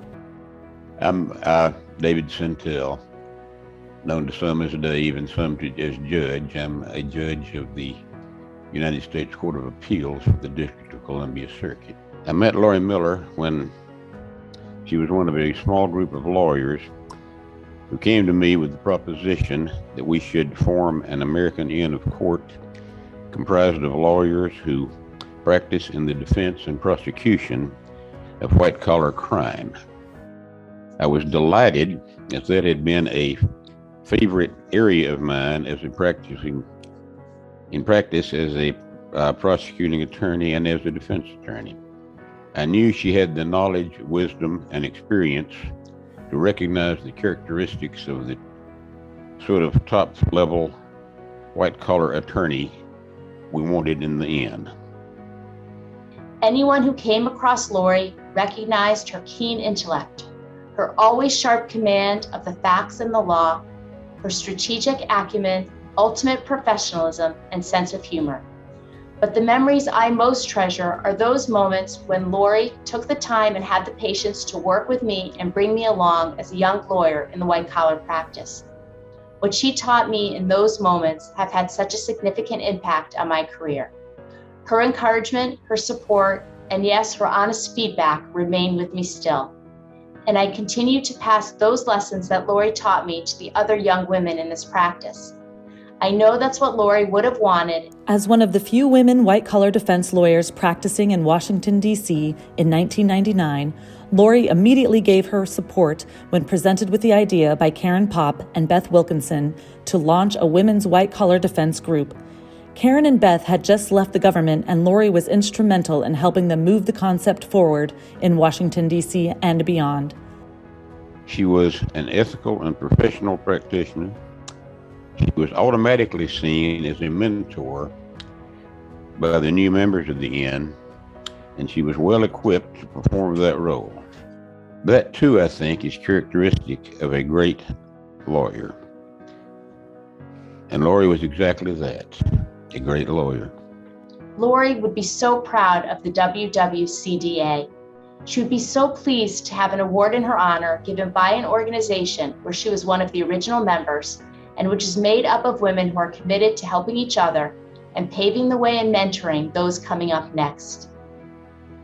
I can think of no better way to honor Lori's contributions to the advancement of women in the white-collar bar than naming this award for her. I know I sit where I sit because of the trail Lori blazed for me and for so many others. But we still have a long way to go. In 2019, when I took the bench in Virginia, I was just the third woman ever to sit on the Arlington Circuit Court.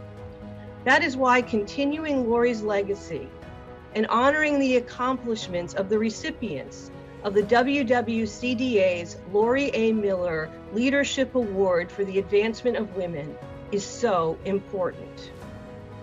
It is altogether appropriate that the award honoring women in the white-collar bar would be named for this remarkable lawyer and remarkable person.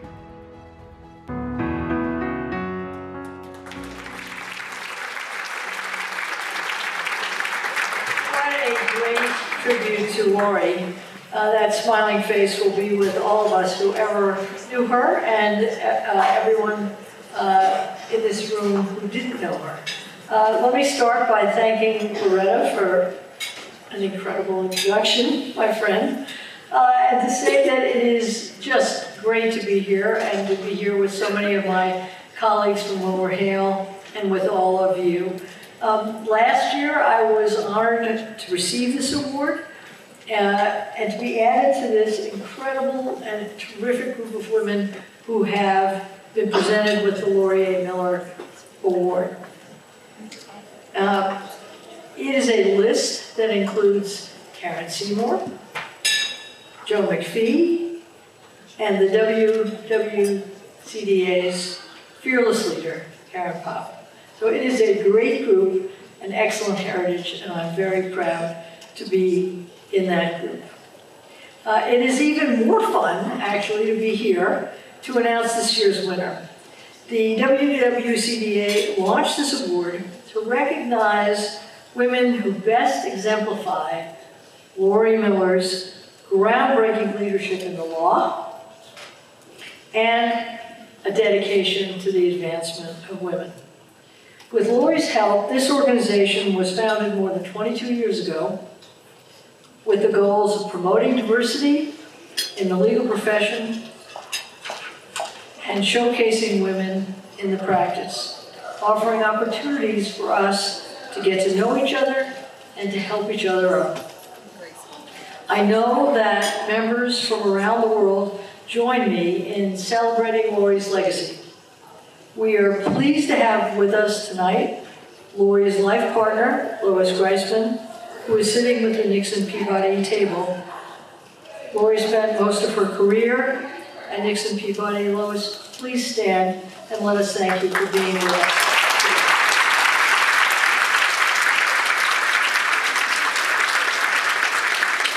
Now, the very best way to celebrate Lori Miller's legacy is to present this award to an extraordinary person, Leslie Cole.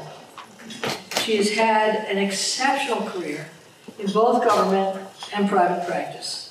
I met her when I was deputy AG, and she was a hotshot AUSA, a job she did both in the Eastern District of New York, yes, Loretta, Brooklyn, and the Northern District of California, where she held leadership positions and conducted high-profile prosecutions. She was best known for her leadership of DOJ's Enron task force, which I would say was a fierce and impressive group. And then she went on to become Assistant Attorney General, head of the Criminal Division during the Obama administration, where I had the opportunity at that point to sit on the other side of the table from Leslie. And I can tell you, she is formidable no matter which side of the table she or you are sitting on. Leslie was a tremendous leader of the criminal division. She was a tremendous asset to the two firms in which she practiced, Morgan Lewis and most recently Latham & Watkins, from which she recently retired. I was asking Leslie about what she is going to do next, and she's being coached in her retirement. I didn't know there was such a thing as a retirement coach, and I'm very jealous that there is such a thing. And so for all of you, well, Rahel, can you get one of those? Leslie has been a generous member of this organization. She was the emcee of last year's gala. She has been a guest speaker at countless of these events. She embodies the core mission of the WWCDA, which is underlying the Lori A. Miller Leadership Award. She is so supportive of women. She's such a wonderful colleague. She embodies the great professionalism which we honor. So Leslie, I want to congratulate you, and I would like to give you this award with great, great pleasure. So if I could ask...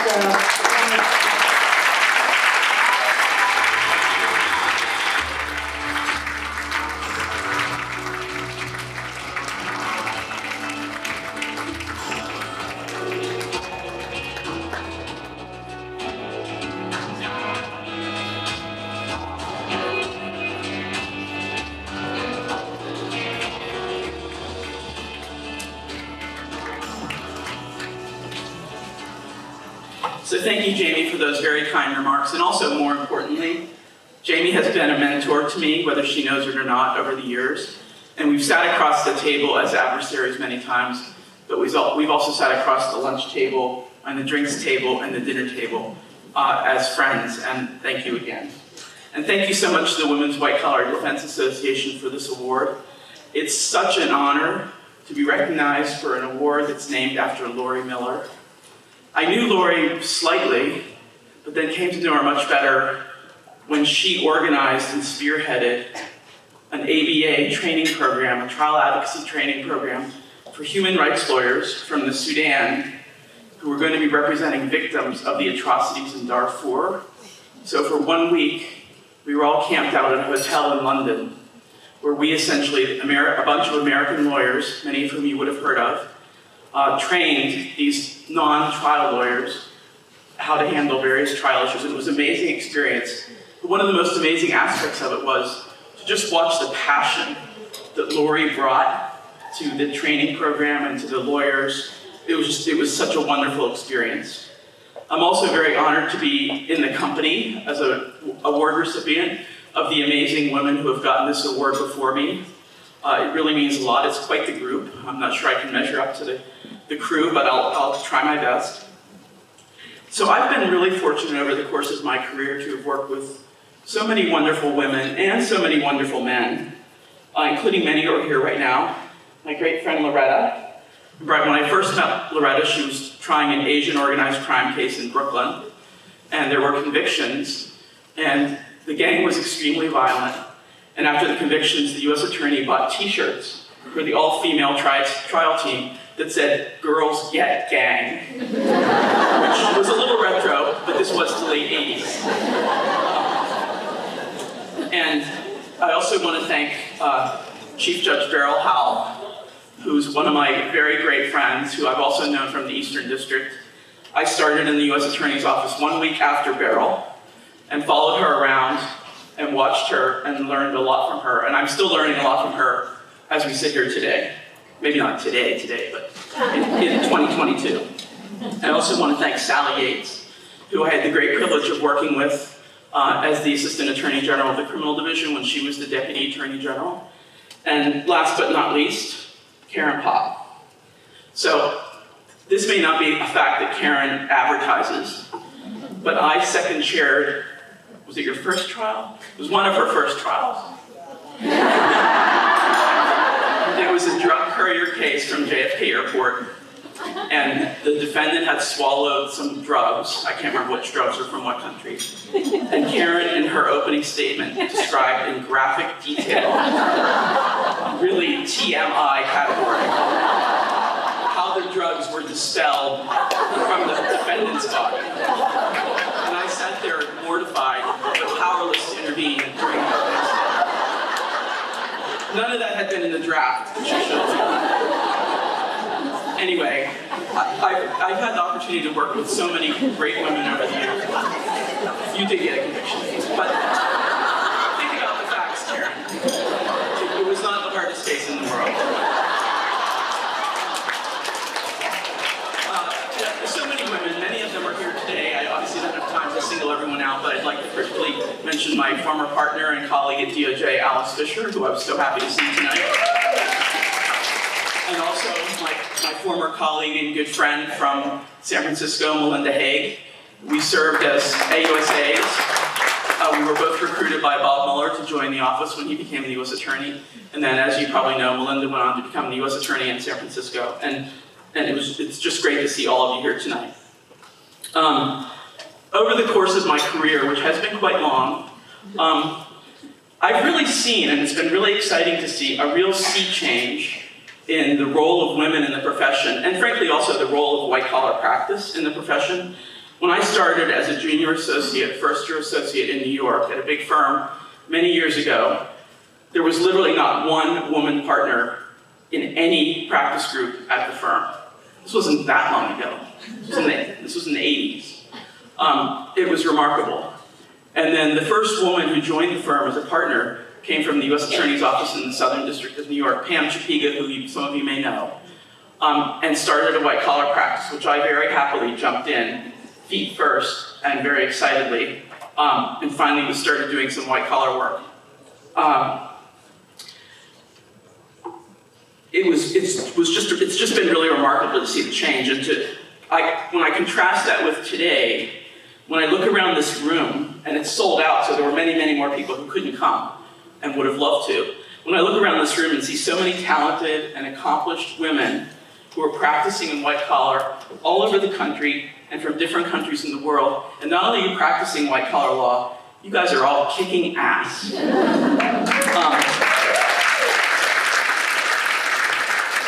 a lot of what's happening today, and obviously what brought us all together in this room, is the great work of the Women's White Collar Defense Association. I remember when the group had maybe 10 people coming to meetings, and Karen has worked very hard, as have many, many other people, to make this organization what it is today. The network that this organization has established has connected women all over the world. We can help each other, we do help each other. We all get emails where we're asked to provide the name of a white-collar lawyer or a divorce lawyer or a personal injury lawyer in Madison, Wisconsin or Madagascar, and we are inundated with responses within 15 minutes for whatever the request is. And I know that I'm not the only one who's being inundated because I've done this myself, but many people press reply to all. So you'll see all of the recommendations for all over the world in all the practice areas. The group, more importantly, the group is really, through initiatives like this dinner, these meetings, training programs, mentorship, the group has really empowered women all over the world and has amplified all of our voices and has amplified the profile of women, not only in the white-collar practice area, but in the legal profession generally. And that's been extraordinary to watch as somebody who started at a time when there was no real presence, strong presence of women. I mean, there are obviously strong women lawyers, but they were not a force like they are today. As Jamie said, I recently did retire from Latham, but I'm not done yet. After some exciting leisure travel and my retirement coaching, which I would highly recommend to anyone, and by the way, thanks to Latham because they're paying for it. It's actually quite extraordinary. I'll figure out what I want to do next, but in the meantime, whatever I'm going to do next, I can promise you that I'll continue to be committed to this organization and to making sure that women are mentored, and I will try to help the next generation of women, including many people in this room, in any way that I can, to take advantage of the increasing opportunities that are presenting themselves to women all over the white-collar practice, all over the world. So I'll just close. I was told that I can only talk for 5 minutes, so I'll close with just really honestly thanking everyone here and thanking the Women's White Collar Defense Association so much for such a wonderful honor, and I'm so, so thrilled to get this. So thank you.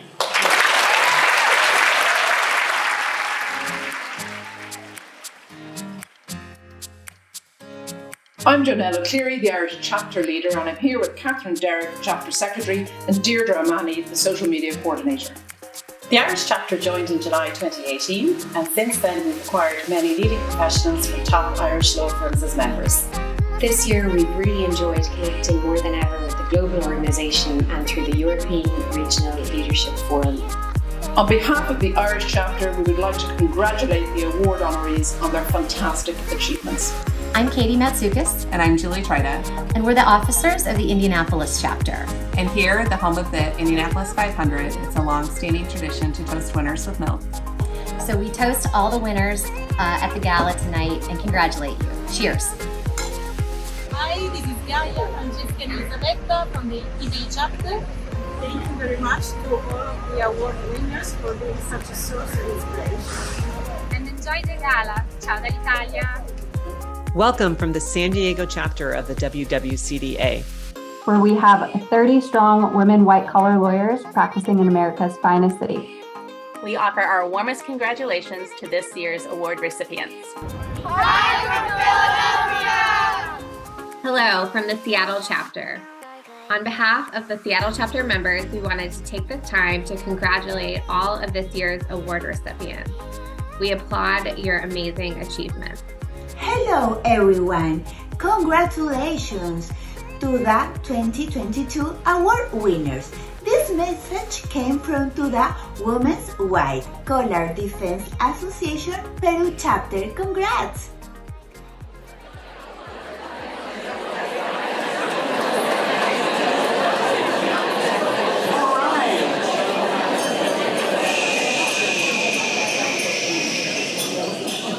All right, thank you again. Please join me in congratulating Leslie Caldwell one more time.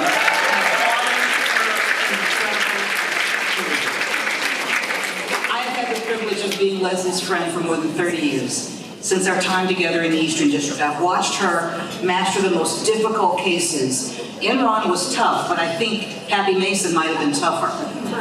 But she has never lost sight of the people at the heart of every issue, and she's always worked for true justice. Leslie, I could not be more proud of you tonight. Thank you for accepting this award. And now, for our final and perhaps most anticipated award, the WWCDA Champion Award. I have the pleasure of introducing two women with whom I've worked with and admire so much. Last year's Champion Award winner, Sally Yates, who present this year's winners, and also Chief Judge Beryl Howell of the U.S. District Court for the District of Columbia, who served in government with one of our champion winners and will also provide remarks. Now, both women need no introduction, so I will be brief. Sally Yates, as you know, has had a long and distinguished career in public service and in the private sector. She was at the Department of Justice for 27 years, as an AUSA, as one of the best jobs ever, United States Attorney. She's also served as the Deputy Attorney General and Acting Attorney General during one of our country's most difficult transitions. And I can tell you from firsthand experience that there is no better person with whom to run the Department of Justice than Sally Yates. She's now a partner at King's Hall in the firm's Special Matters and Government Investigations practice, and she leads their crisis management group. Now, I've known Chief Judge Beryl Howell a little bit longer. We also were prosecutors together in the Eastern District of New York in Brooklyn. In fact, when I joined the office, Beryl Howell was chief of the narcotics unit. We were terrified. She taught me and countless other young AUSAs literally how to try a case. I think she sat in my first trial. But she taught us, always center the victim. And she taught us the most important lesson of all, that doing the right thing over the easy thing is the real path to justice. She also taught us how to keep the agents in line. And I'm here to tell you that there's some DEA agents in Brooklyn still trembling because they never finished the to-do lists that Judge Howell gave them. I think I'll tell them that I saw you tonight. But in addition to being Chief Judge and a former AUSA, she has a long and distinguished career as General Counsel of the United States Senate Judiciary Committee, a commissioner on the U.S. Sentencing Commission, and in the private white-collar defense sector, where she also was a member of WWCDA. Please join me in welcoming Chief Judge Beryl Howell.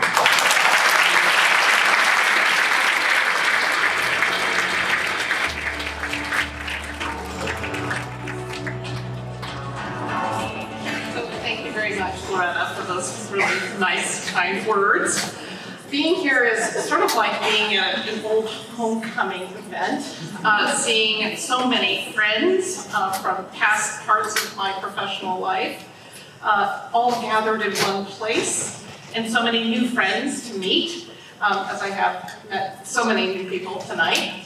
I'm sure that many of you who've traveled from afar to come to Washington, D.C. for this important event feel the same way, that you've seen people from other parts of your life and you've been at other WWCDA events and you're able to catch up. And it's been a challenge for Loretta to keep the program moving over all the talking, but those are all, that's very happy chatter for everybody.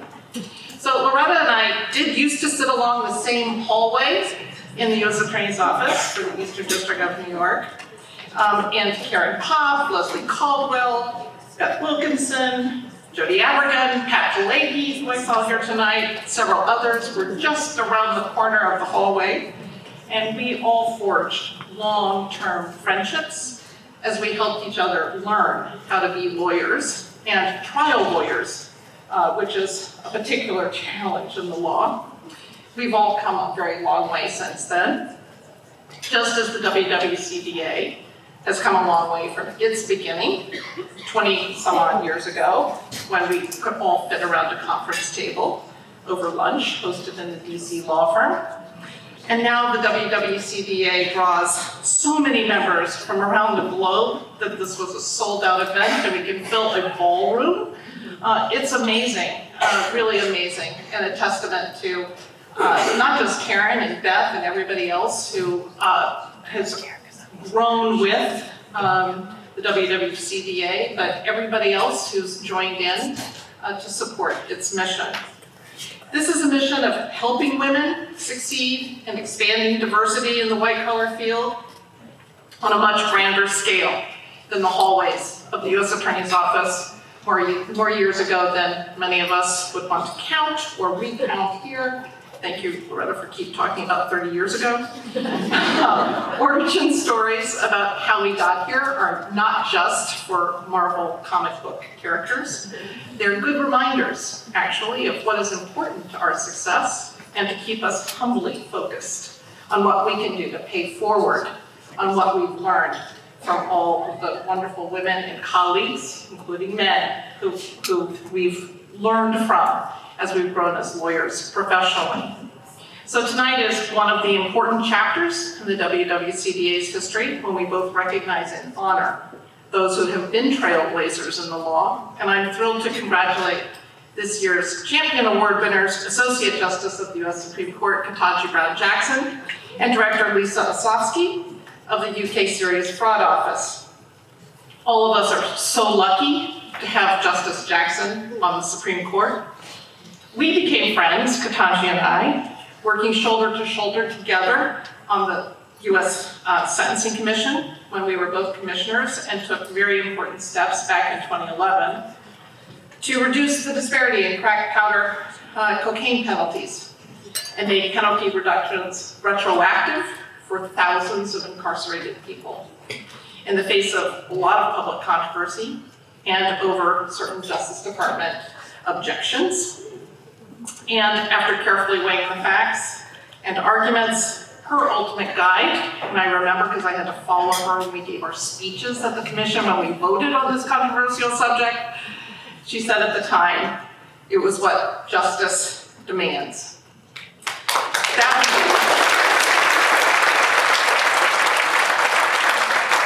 For some reason, I always had to follow Ketanji when she spoke, and it was very annoying because she's so eloquent and has continued to be. But that will be Justice Jackson's guide. What justice demands is her focus as she addresses the weighty matters before her on the Supreme Court. And let's hope her careful and fearless approach to analyzing hard questions and her eloquent and precise writing. Speaking as a district court judge, I really like precise writing in the Court of Appeals and finding decisions. And I hope all of her precise writing, honed during her tenure on the U.S. District Court, when she was subject to trying to figure out what the Court of Appeals wanted from us, and the DC Circuit, will sufficiently persuade her new colleagues to minimize her time in dissent. I also want to congratulate my dear friend Leslie Caldwell for receiving the WWCDA Miller Award. When we were young AUSAs, Leslie did stand out as being able to build a rapport with just about any cooperator. You didn't know who she was going to be talking to in her office when you walked by. Sometimes they were violent animal rights extremists or drug gang hitmen whose language she learned in the specific slang of a Brooklyn street. And that certainly helped in building airtight cases. I know from experience, she's just so much fun to talk to. I can see why the cooperators all wanted to work with her. So she did use the U.S. Attorney's Office as a springboard to leading the Enron task force and to so many other things. And she showed the bar and the world what tenacious women lawyers can do in uncovering sophisticated white-collar fraud on a massive scale. She was the perfect choice for the Miller Award. So all of the award winners have my hearty congratulations, and thank you very much for inviting me to participate in this important ceremony. I'm now pleased to introduce Sally Yates, the former Deputy Attorney General of the United States and last year's WWCDA Champion Award winner, who will present this year's award.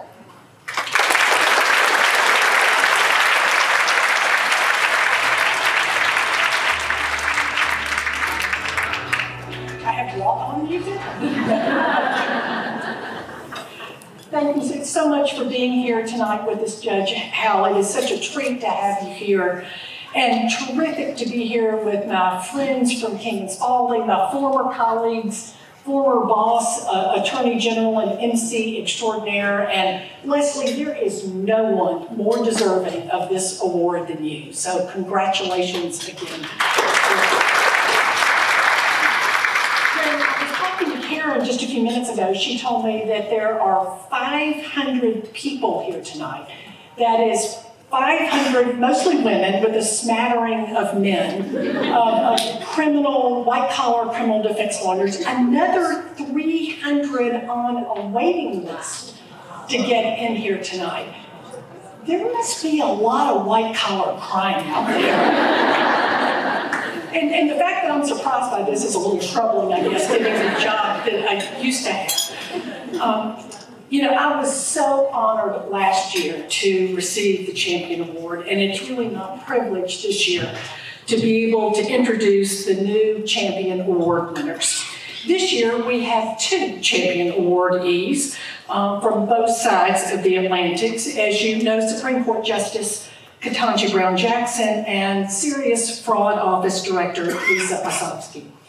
Now, both were members of the WWCDA during their time in private practice, and they really lived their careers carrying out the objectives of this organization, advancing women and facilitating connections and making a real impact in their careers. Justice Jackson is the very definition of a trailblazer. We've heard that word over and over tonight. But if you want to think about the personification of that word, think about Justice Jackson. Not only was she the first Black woman to serve on the Supreme Court, she is the first former federal defender to serve on the Supreme Court.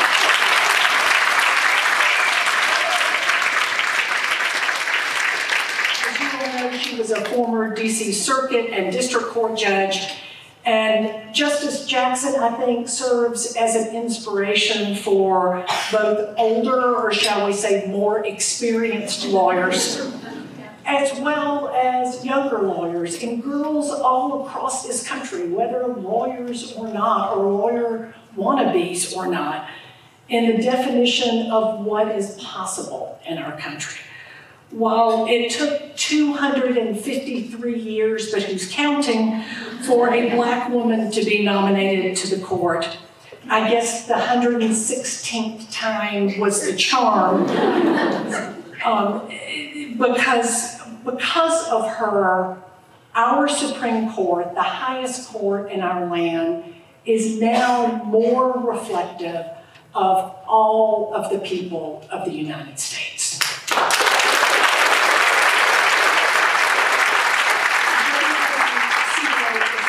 To recognize Justice Jackson with the WWCDA Champion Award. Unfortunately, she couldn't be here with us tonight to accept the award in person, but we have video remarks that we are anxious to hear. So if we can roll the tape.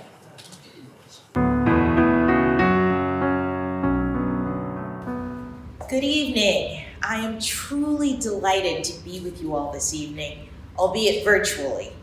I am so sorry that I'm not able to attend the gala in person, but as you may have heard, I've started a new position, and this week is one in which I'm fully immersed in the work of the court. I'm recording this brief statement primarily just to say thank you. Thank you to Chief Judge Beryl Howell and to Sally Yates for those kind introductory remarks, and thank you to the Women's White Collar Defense Association for honoring me with the WWCDA Champion Award. The organization's website lists only 3 prior recipients of this great honor: Mary Jo White, Loretta Lynch, and Sally Yates, all of whom are luminaries, and I am humbled to be in their company. I understand that this award is given to an individual who has made a significant impact in the legal field while advancing women, which for me has been an extraordinary privilege, and I am thrilled to be thought worthy of receiving this award. I'd also like to extend my congratulations to the other award winners who are being honored here tonight, and especially to Nancy Erickson, the recipient of the Justice Ruth Bader Ginsburg Law Student Award. Justice Ginsburg was a lifelong champion of gender equality, and she is among the many women that paved the path that led to my appointment to the Supreme Court of the United States. Nancy, as you embark on your professional life as a lawyer, I commend to you a quote from Justice Ginsburg. She said, quote, "Whatever you choose to do, leave tracks." That means don't just do it for yourself. You will want to leave the world a little better for your having lived. End quote. And to every person in the room listening here today, my story proves that we all have the capacity to be trailblazers in our chosen professional fields, and that we all have the ability to use our individual skills and talents to promote the goals that the WWCDA espouses: diversity and inclusion in the legal profession, and to make the path wider for those who will come after us. We can make our profession and the world a little better. And as a former WWCDA member, I am honored to be able to celebrate these values with all of you tonight. Thank you again for this wonderful honor. I truly appreciate it.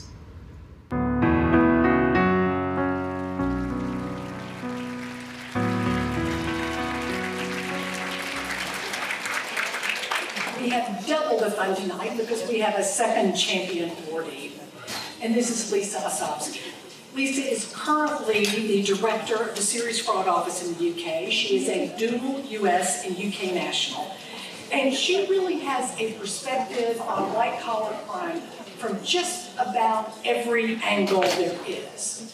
She began her career as a federal prosecutor, prosecuting defense contractors and bank fraud and money laundering cases. And then from there, she spent several years as the Deputy General Counsel at the FBI. She then jumped to the private side, where she worked at Goldman Sachs as their money laundering reporting officer, at Control Risk as a compliance director, and then at Exeter as the head of investigations for Europe, the Middle East, and Africa. Now, not content to master one legal system, Lisa crossed the pond and now leads the Serious Fraud Office in the UK, tackling complex fraud and bribery and corruption. During Director Osofsky's career in the government and in the private sector, she hasn't only just mastered her craft, she has really blazed a way for other women to follow. WWCDA is pleased to present her with the WWCDA Champion Award. And please join me in welcoming Director Osofsky.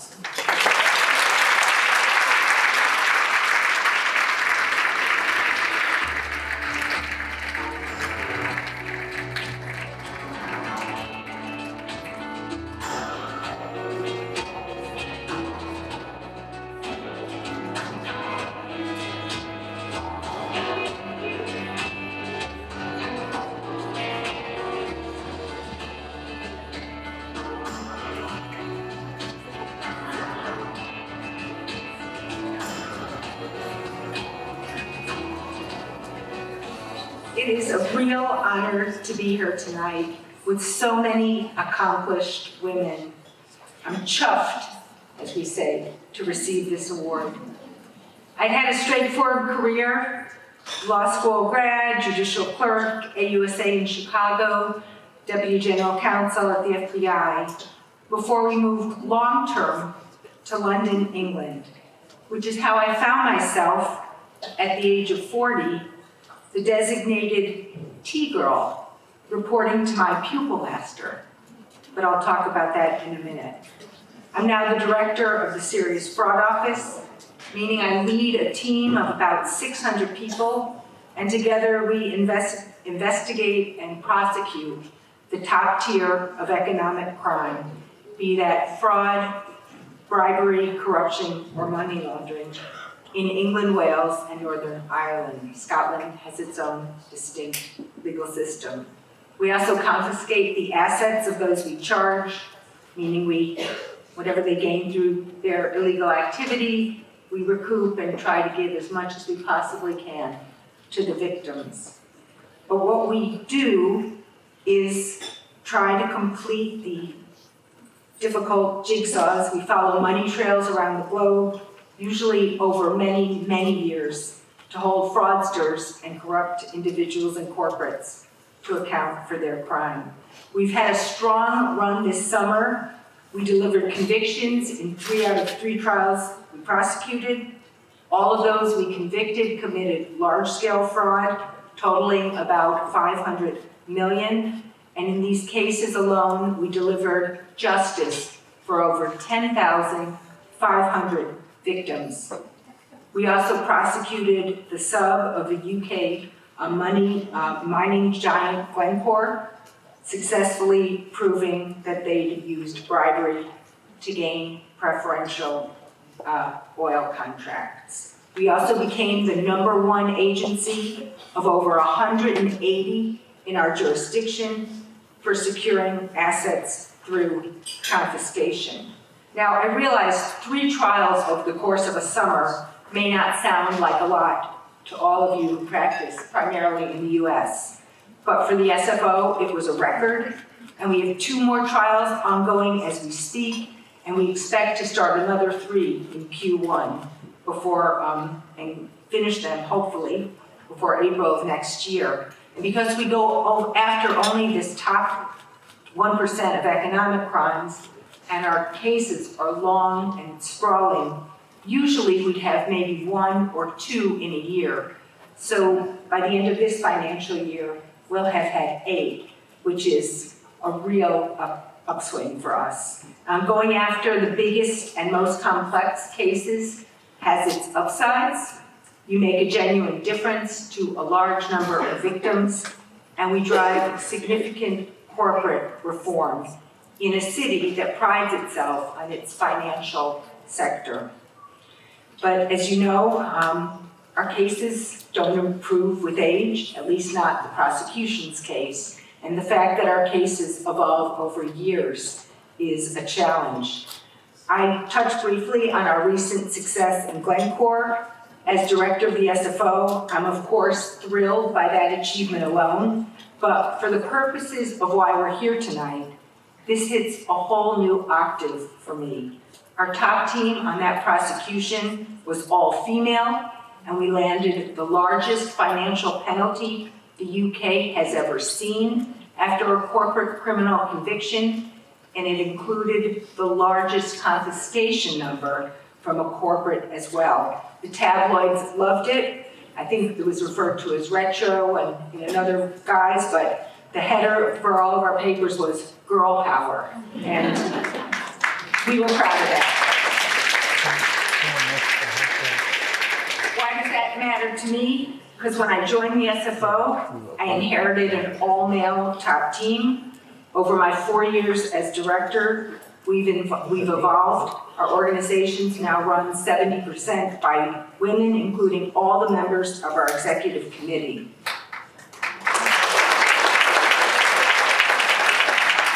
I'm absolutely passionate about inclusion. I want different opinions. I want challenge. I want to avoid groupthink. And as we all know, you can only achieve these by hiring a range of people from different backgrounds who see the world from unique vantage points.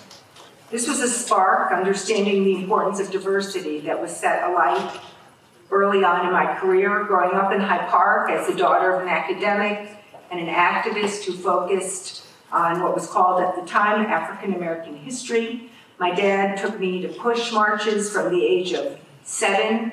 From there, my commitment to inclusion and justice only became more entrenched when I pursued a career in law enforcement that was at the time thin on female leaders. Jamie, you were one of them, and I do remember well cowering a little bit, in your presence. But I got over that. I think during a secondment in London, I was initially sent there by Bob Mueller. When I was at Chicago AUSA, I began my training as a barrister. I'm now a bencher or a senior member of the Middle Temple Inn of Court.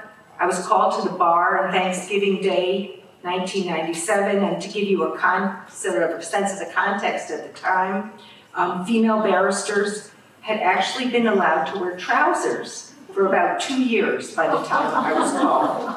When I moved back to London with my family as part of what I thought would be a 3-year commitment, I focused on completing my training as a barrister. But there was one requirement I still needed to fulfill, which was pupillage. And as a female pupil, my work was initially note-taking and making tea as the tea girl for case conferences. But that status didn't last long because I somehow managed to upend an entire case of tea leaves into one of the first pots of tea I made. And I'm not sure that was a complete accident. But it does mean I wasn't called back to do that job too often. My first cases had me defending those accused of stealing tubes of toothpaste from Boots the Chemist or t-shirts from TK Maxx. I was paid by the job, usually amounts like 20 pounds for a sentencing or another hearing. Our solicitors would reimburse us, sometimes 6 to 8 months after the fact.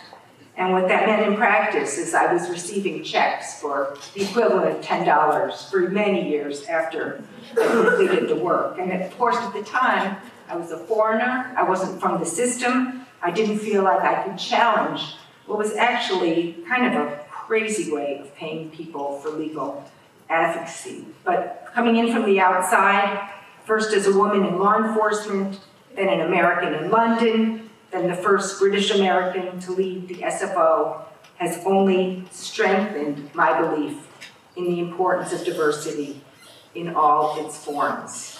That's why I've spent the past 4 years building our international partnerships at the SFO. They are absolutely mission critical to our success. We need to learn how to work side by side, even when we don't speak exactly the same language or when the language has slightly different meaning.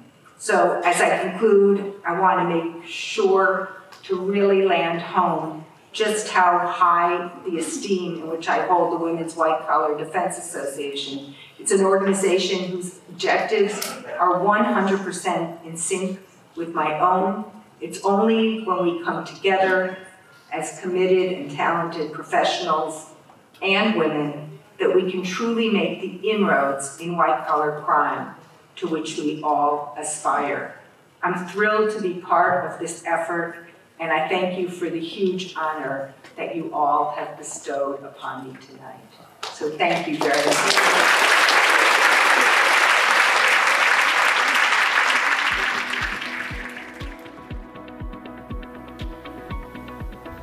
Greetings from Puerto Rico.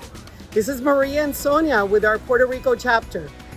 We expect to have a lot of exciting things this upcoming year. Yes, now that the pandemic has eased up and all the restrictions are gone, we are planning a lot of activities for this year and happy to be a member of this great organization. Thank you. Take care. Good evening and greetings from the Ohio chapter of the WWCDA. My name is Jean Kors and I'm co-chair of the Ohio chapter. And I'm Christina Supler, also co-chair of the Ohio chapter. I'm Mira Team, secretary of the Ohio chapter, and we would all like to congratulate all the nominees tonight. Greetings from the Mitten State. We are zooming across Michigan with a message from our small but mighty chapter. We want to congratulate all of the honorees at tonight's gala.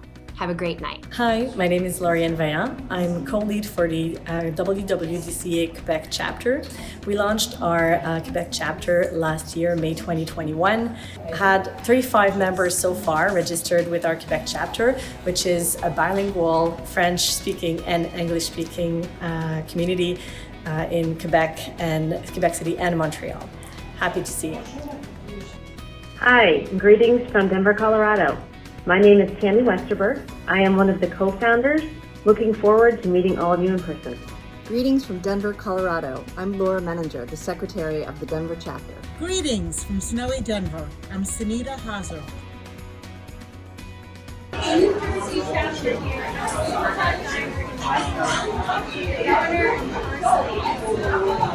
Congratulations to all the honorees.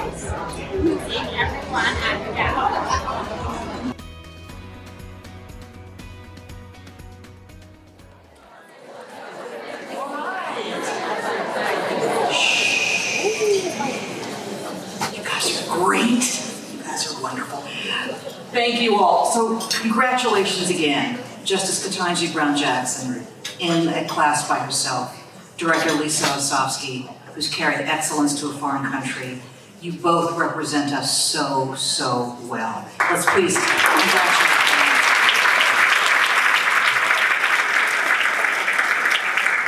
Now we actually have one more feature this evening. Now you've seen as part of this evening's programs the chapter greetings from around the world. The 45 chapters of the WWCDA play such a critical role in the mission of WWCDA. They offer the programming, they offer the networking opportunities, they bind the local jurisdictions to this organization. They create the web of connection that makes us strong. And we want to introduce you to two chapters in particular who deserve special recognition this evening, one inside the U.S. and one outside the U.S. And tonight, we want to acknowledge their outstanding successes in growth and chapter activity throughout the last year.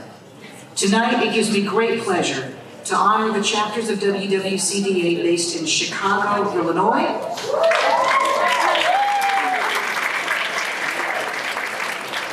and in the beautiful country of Brazil.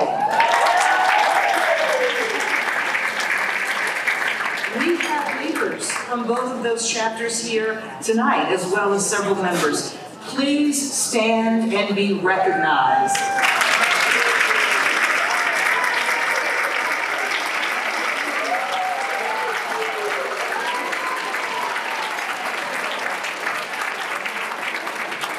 We have a short video presentation to introduce you to these outstanding chapters and the amazing work that they are doing.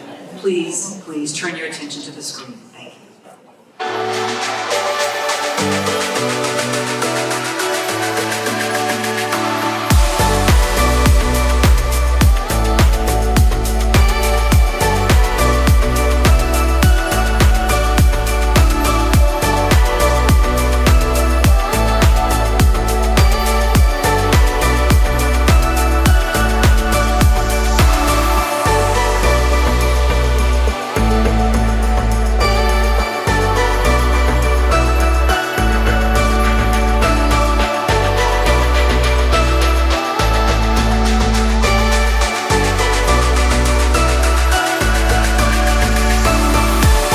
Good evening, WWCDA.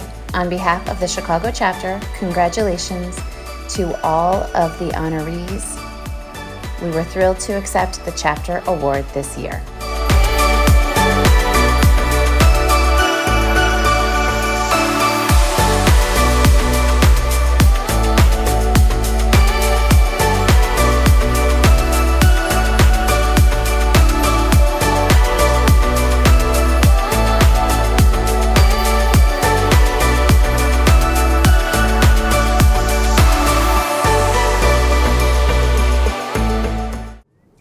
Hello, hi, this is WWCDA Brazil. We are very honored and grateful with the result of this year. We are approaching to the end of 2022 with more than 60 members. And we are so excited and grateful for being honored this year by the bigger group. Thank you so much. And now we'll hear from a few of our members on why they love the chapter. It's amazing to be surrounded by such a diverse group of women with white-collar, compliance, and forensic professionals. It's important to be surrounded and supported by professional women. And for me, it's very important to learn from more senior associates' experiences. And I'm very excited to have just joined the chapter. After 18 years of practicing big law firms, I've now launched my own, so I think this will be very I think this will be a great support for my practice now. Yeah, that's great. So thank you again and Happy New Year. Happy New Year. Happy New Year.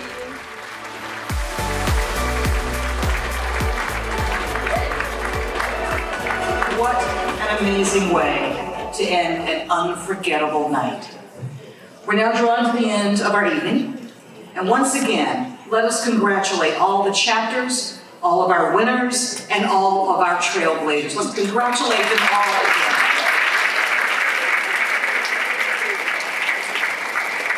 They all exemplify the truth of the statement of W.E.B. Du Bois, who said, "There is no force equal to a woman determined to rise."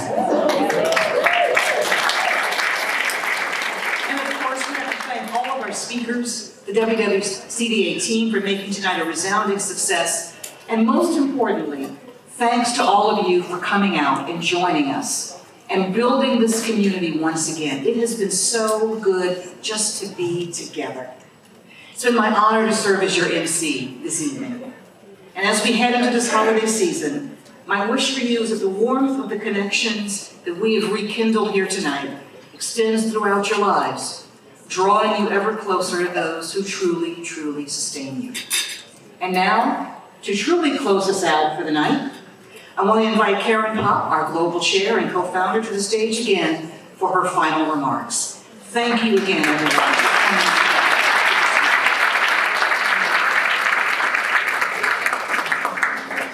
This is going to be extremely brief. I hope you all will join me in a huge applause for this one.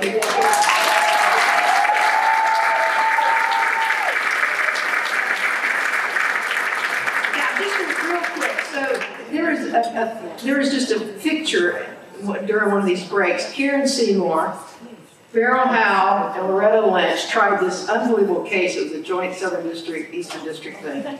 And there was competing high heels that went on in that trial. Loretta, you may not remember this, but the jurors were fascinated between her high heels and Judge Radji's high heels. Wasn't that the Radji case? Karen Seymour and Beryl also wore nice high heels, but it was really her high heels that took the show. So, you know, you've heard a lot about the WWCDA tonight. You've seen wonderful winners, wonderful speakers. You know, one of the things that we do, and I think it was Leslie that mentioned this, is we literally have given each other, and we've had our male colleagues give us tens and tens of millions of dollars of business in the last 22 years. That's one of the things that we're doing. Because as we all know, empowering people in the white collar field is in fact business development. And you know, a number of my male colleagues, other male colleagues in other law firms, give business to the women in this organization. And that's what this is about. Women helping women, men helping women, us all coming together to support each other. And it's just been fantastic. Now, we have a great photographer here tonight, Ralph Oswing, and if he wants to get in your face, take a picture. He was President Clinton's photographer. And he had a few stories about Jamie Grillick in the Oval Office that he remembered. I'm not sure she did, but he was reminding her of those stories. So it's been a fun night, and I want, on behalf of the WWCDA, want to thank all of you for coming, and also just to say how honored I am to be the chair of this great organization, and I am so thankful for all the leaders throughout the world and all of our members coming together as we have tonight. Now, as we say goodnight, let me just tell you that we've got a little goodies bag that you're going to be receiving as you leave. And it's not so little. It's full of wonderful things that our great sponsors have given us. The staff will be out there. We'll be handing out, I think, at the escalator, at the elevator. There's different inspirational messages on there that really commemorate what we're all about here, which is connecting, having an impact, and advancing women. So on behalf of the organization, I want to wish you and your loved ones a safe and happy and healthy holiday season. Thank you for being here, and we will see you at another WWCDA event and certainly at this event next year. Thank you.